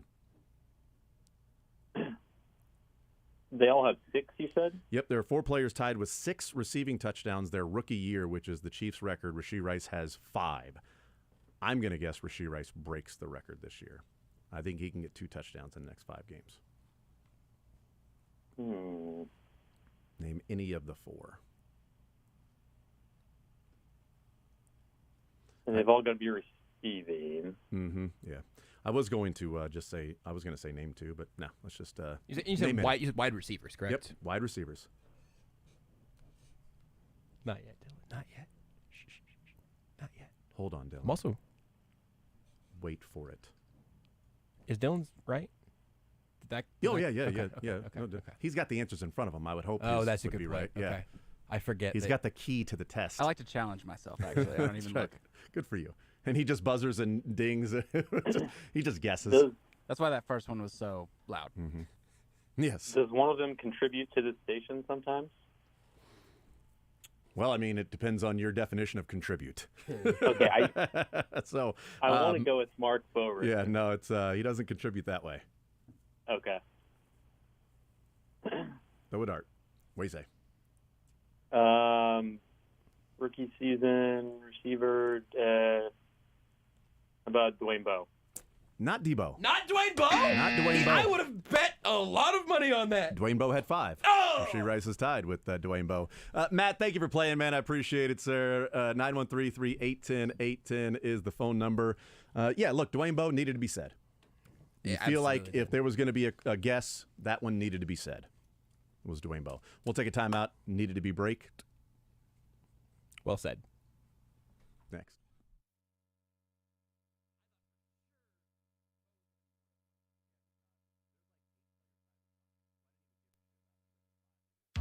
This Comets update is brought to you by Mark Ferguson, attorney at law. We know that mistakes or lapses in judgment happen. When you find yourself face-to-face with our city's finest, call Mark Ferguson, attorney at law, 877-221-MARK. The choice of a lawyer is an important decision and should not be based solely upon advertisements. The I-70 series was in full flow this past weekend in front of a record-breaking crowd who saw a Kansas City Comets win. A whopping 6,159 fans were in attendance for Sunday's contest, which set a Comets record for most fans inside Cable Dahmer Arena. The Kansas City Comets defeated the St. Louis Ambush 7-2 on Sunday to remain unbeaten this season, and the Comets jumped out to a commanding 7-0 lead with 6 different goal scorers before conceding 2 late goals. The Comets knocked out their second straight major rival after beating the Milwaukee Wave the previous week 9-3. The Comets are now 2-0 on the season, but now they'll face their first road test. They visit the Harrisburg Heat on Saturday at 6 p.m. Fans can stream the match on Twitch at twitch.tv/MASL_soccer3. The Comets return home on Sunday, December 17th to take on the Texas Outlaws, and tickets for that match are available on Ticketmaster. Groups of 10 or more can receive discounted tickets by calling 888-9-COMETS.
913-381-810.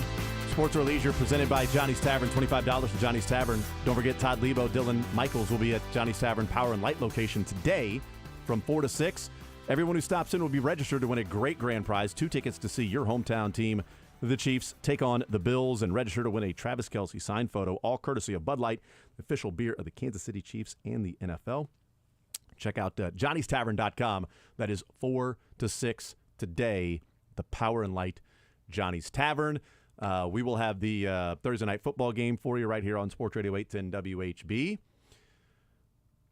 We'll see how entertaining it is on the television. The radio call will be great. We'll see who's starting at quarterback tonight. We'll all find out together, Trubisky or Zappe or Mac Jones, and maybe they just switch jerseys, and it'll be like a Freaky Friday type thing, and we'll see if anybody can tell the difference. Or at 7 o'clock on MLB Network is the documentary Brett on George Brett. It's a 2-hour show. And I have had the pleasure of sitting here on this side, which has the TV behind you that has been on MLB Network all day, and they have just been promoting the hell out of this documentary, which means I've seen tons of George Brett highlights and conversations and things that I don't know what they're talking about, but it's George Brett on the TV and a lot of highlights and stuff, so I've been perfectly fine with that. So that's tonight at 7 o'clock. I've gotten to watch you watch those, which has been almost as rewarding. What's that? Huh? Let's go to, I wasn't listening, I was watching the highlights. Oh, okay. Yeah, so let's go to Christopher next up on Sports Radio 810 WHB. Christopher, Sports or Leisure, what side do you want to start with? Oh, let's do the, let's go Star Wars. Let's do some leisure. There you go. Do you want the question that's out there? Did you hear that one?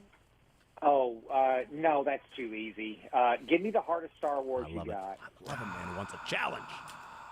Rey is given Luke's original lightsaber by whom?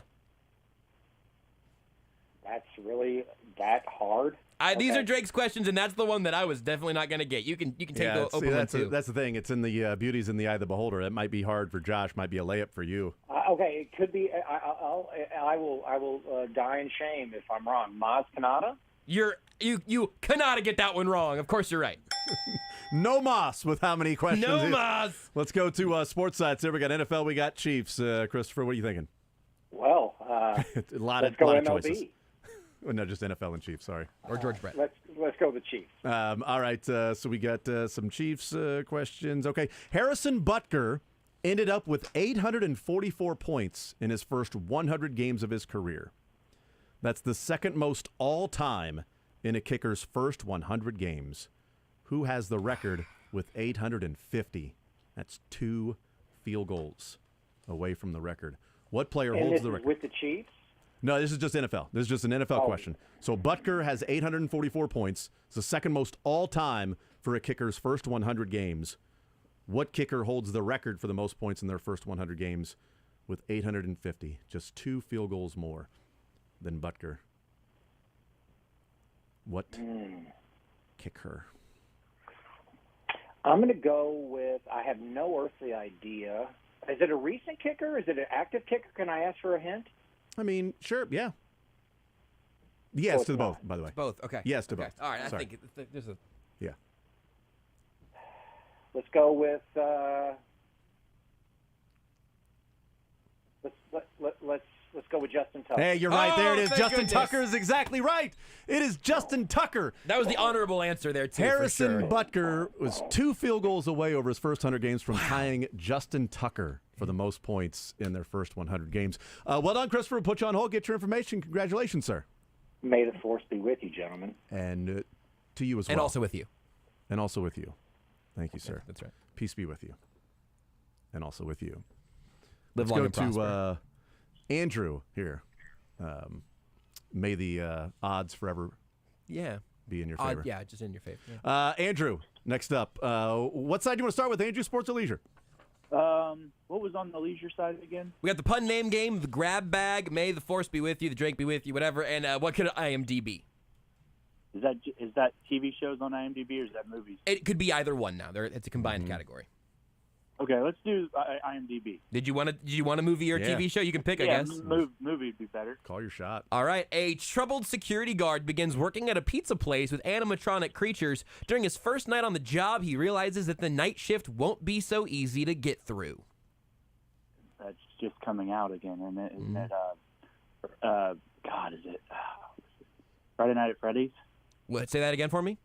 Brett. I don't want to get it wrong. The letters you used seemed really, really close to being right. Yes.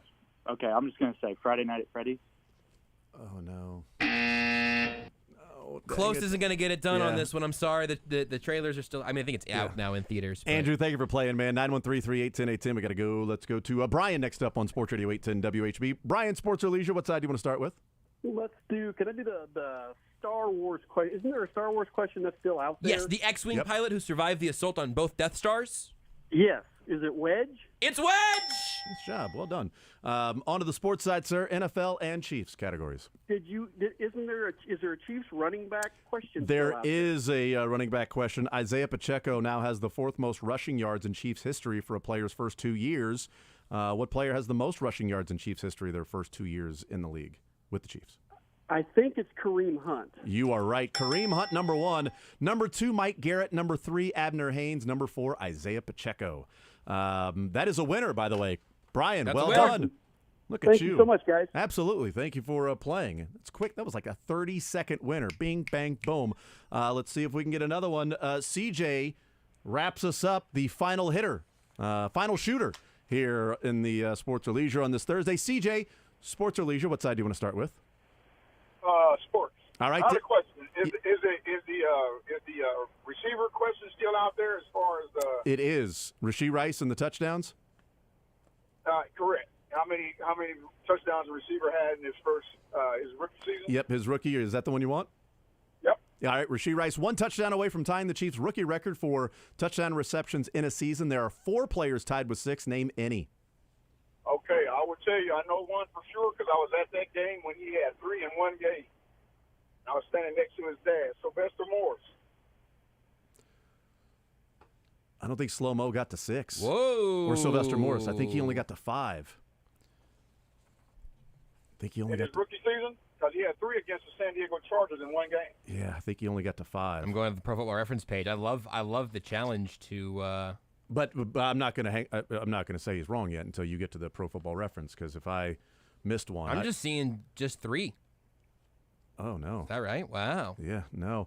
Since you were next to his dad and his dad told you that there would be consequences and repercussions if you ever guessed a wide receiver's name besides his son, you wanted to throw another dart? Yeah, that's fine. We go with another dart. Yeah. Okay, let's see. I would have to choose. Let's see. They already said Dwayne Bowe, which I kind of knew that wasn't it. So I would have to go with a receiver, rookie. Oh, man.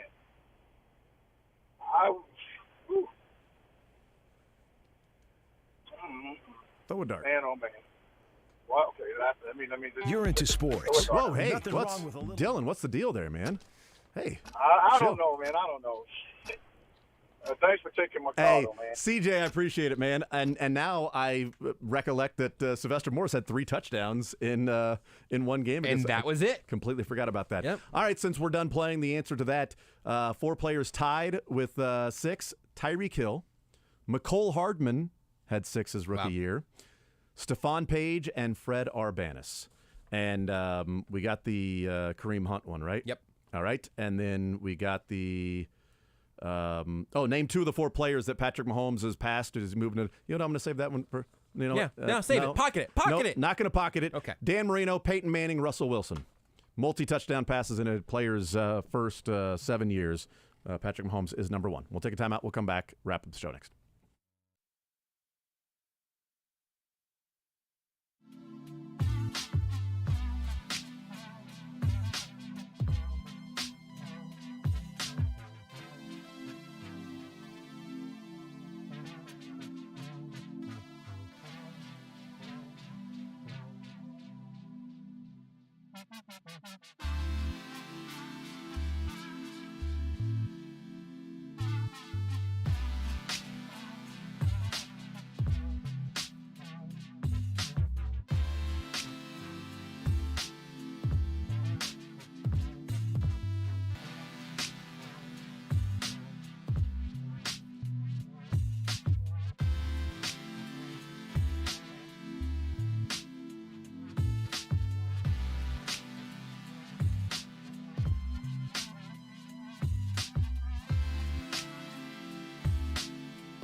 right, that'll do it for Sports or Leisure and The Zone on this Thursday.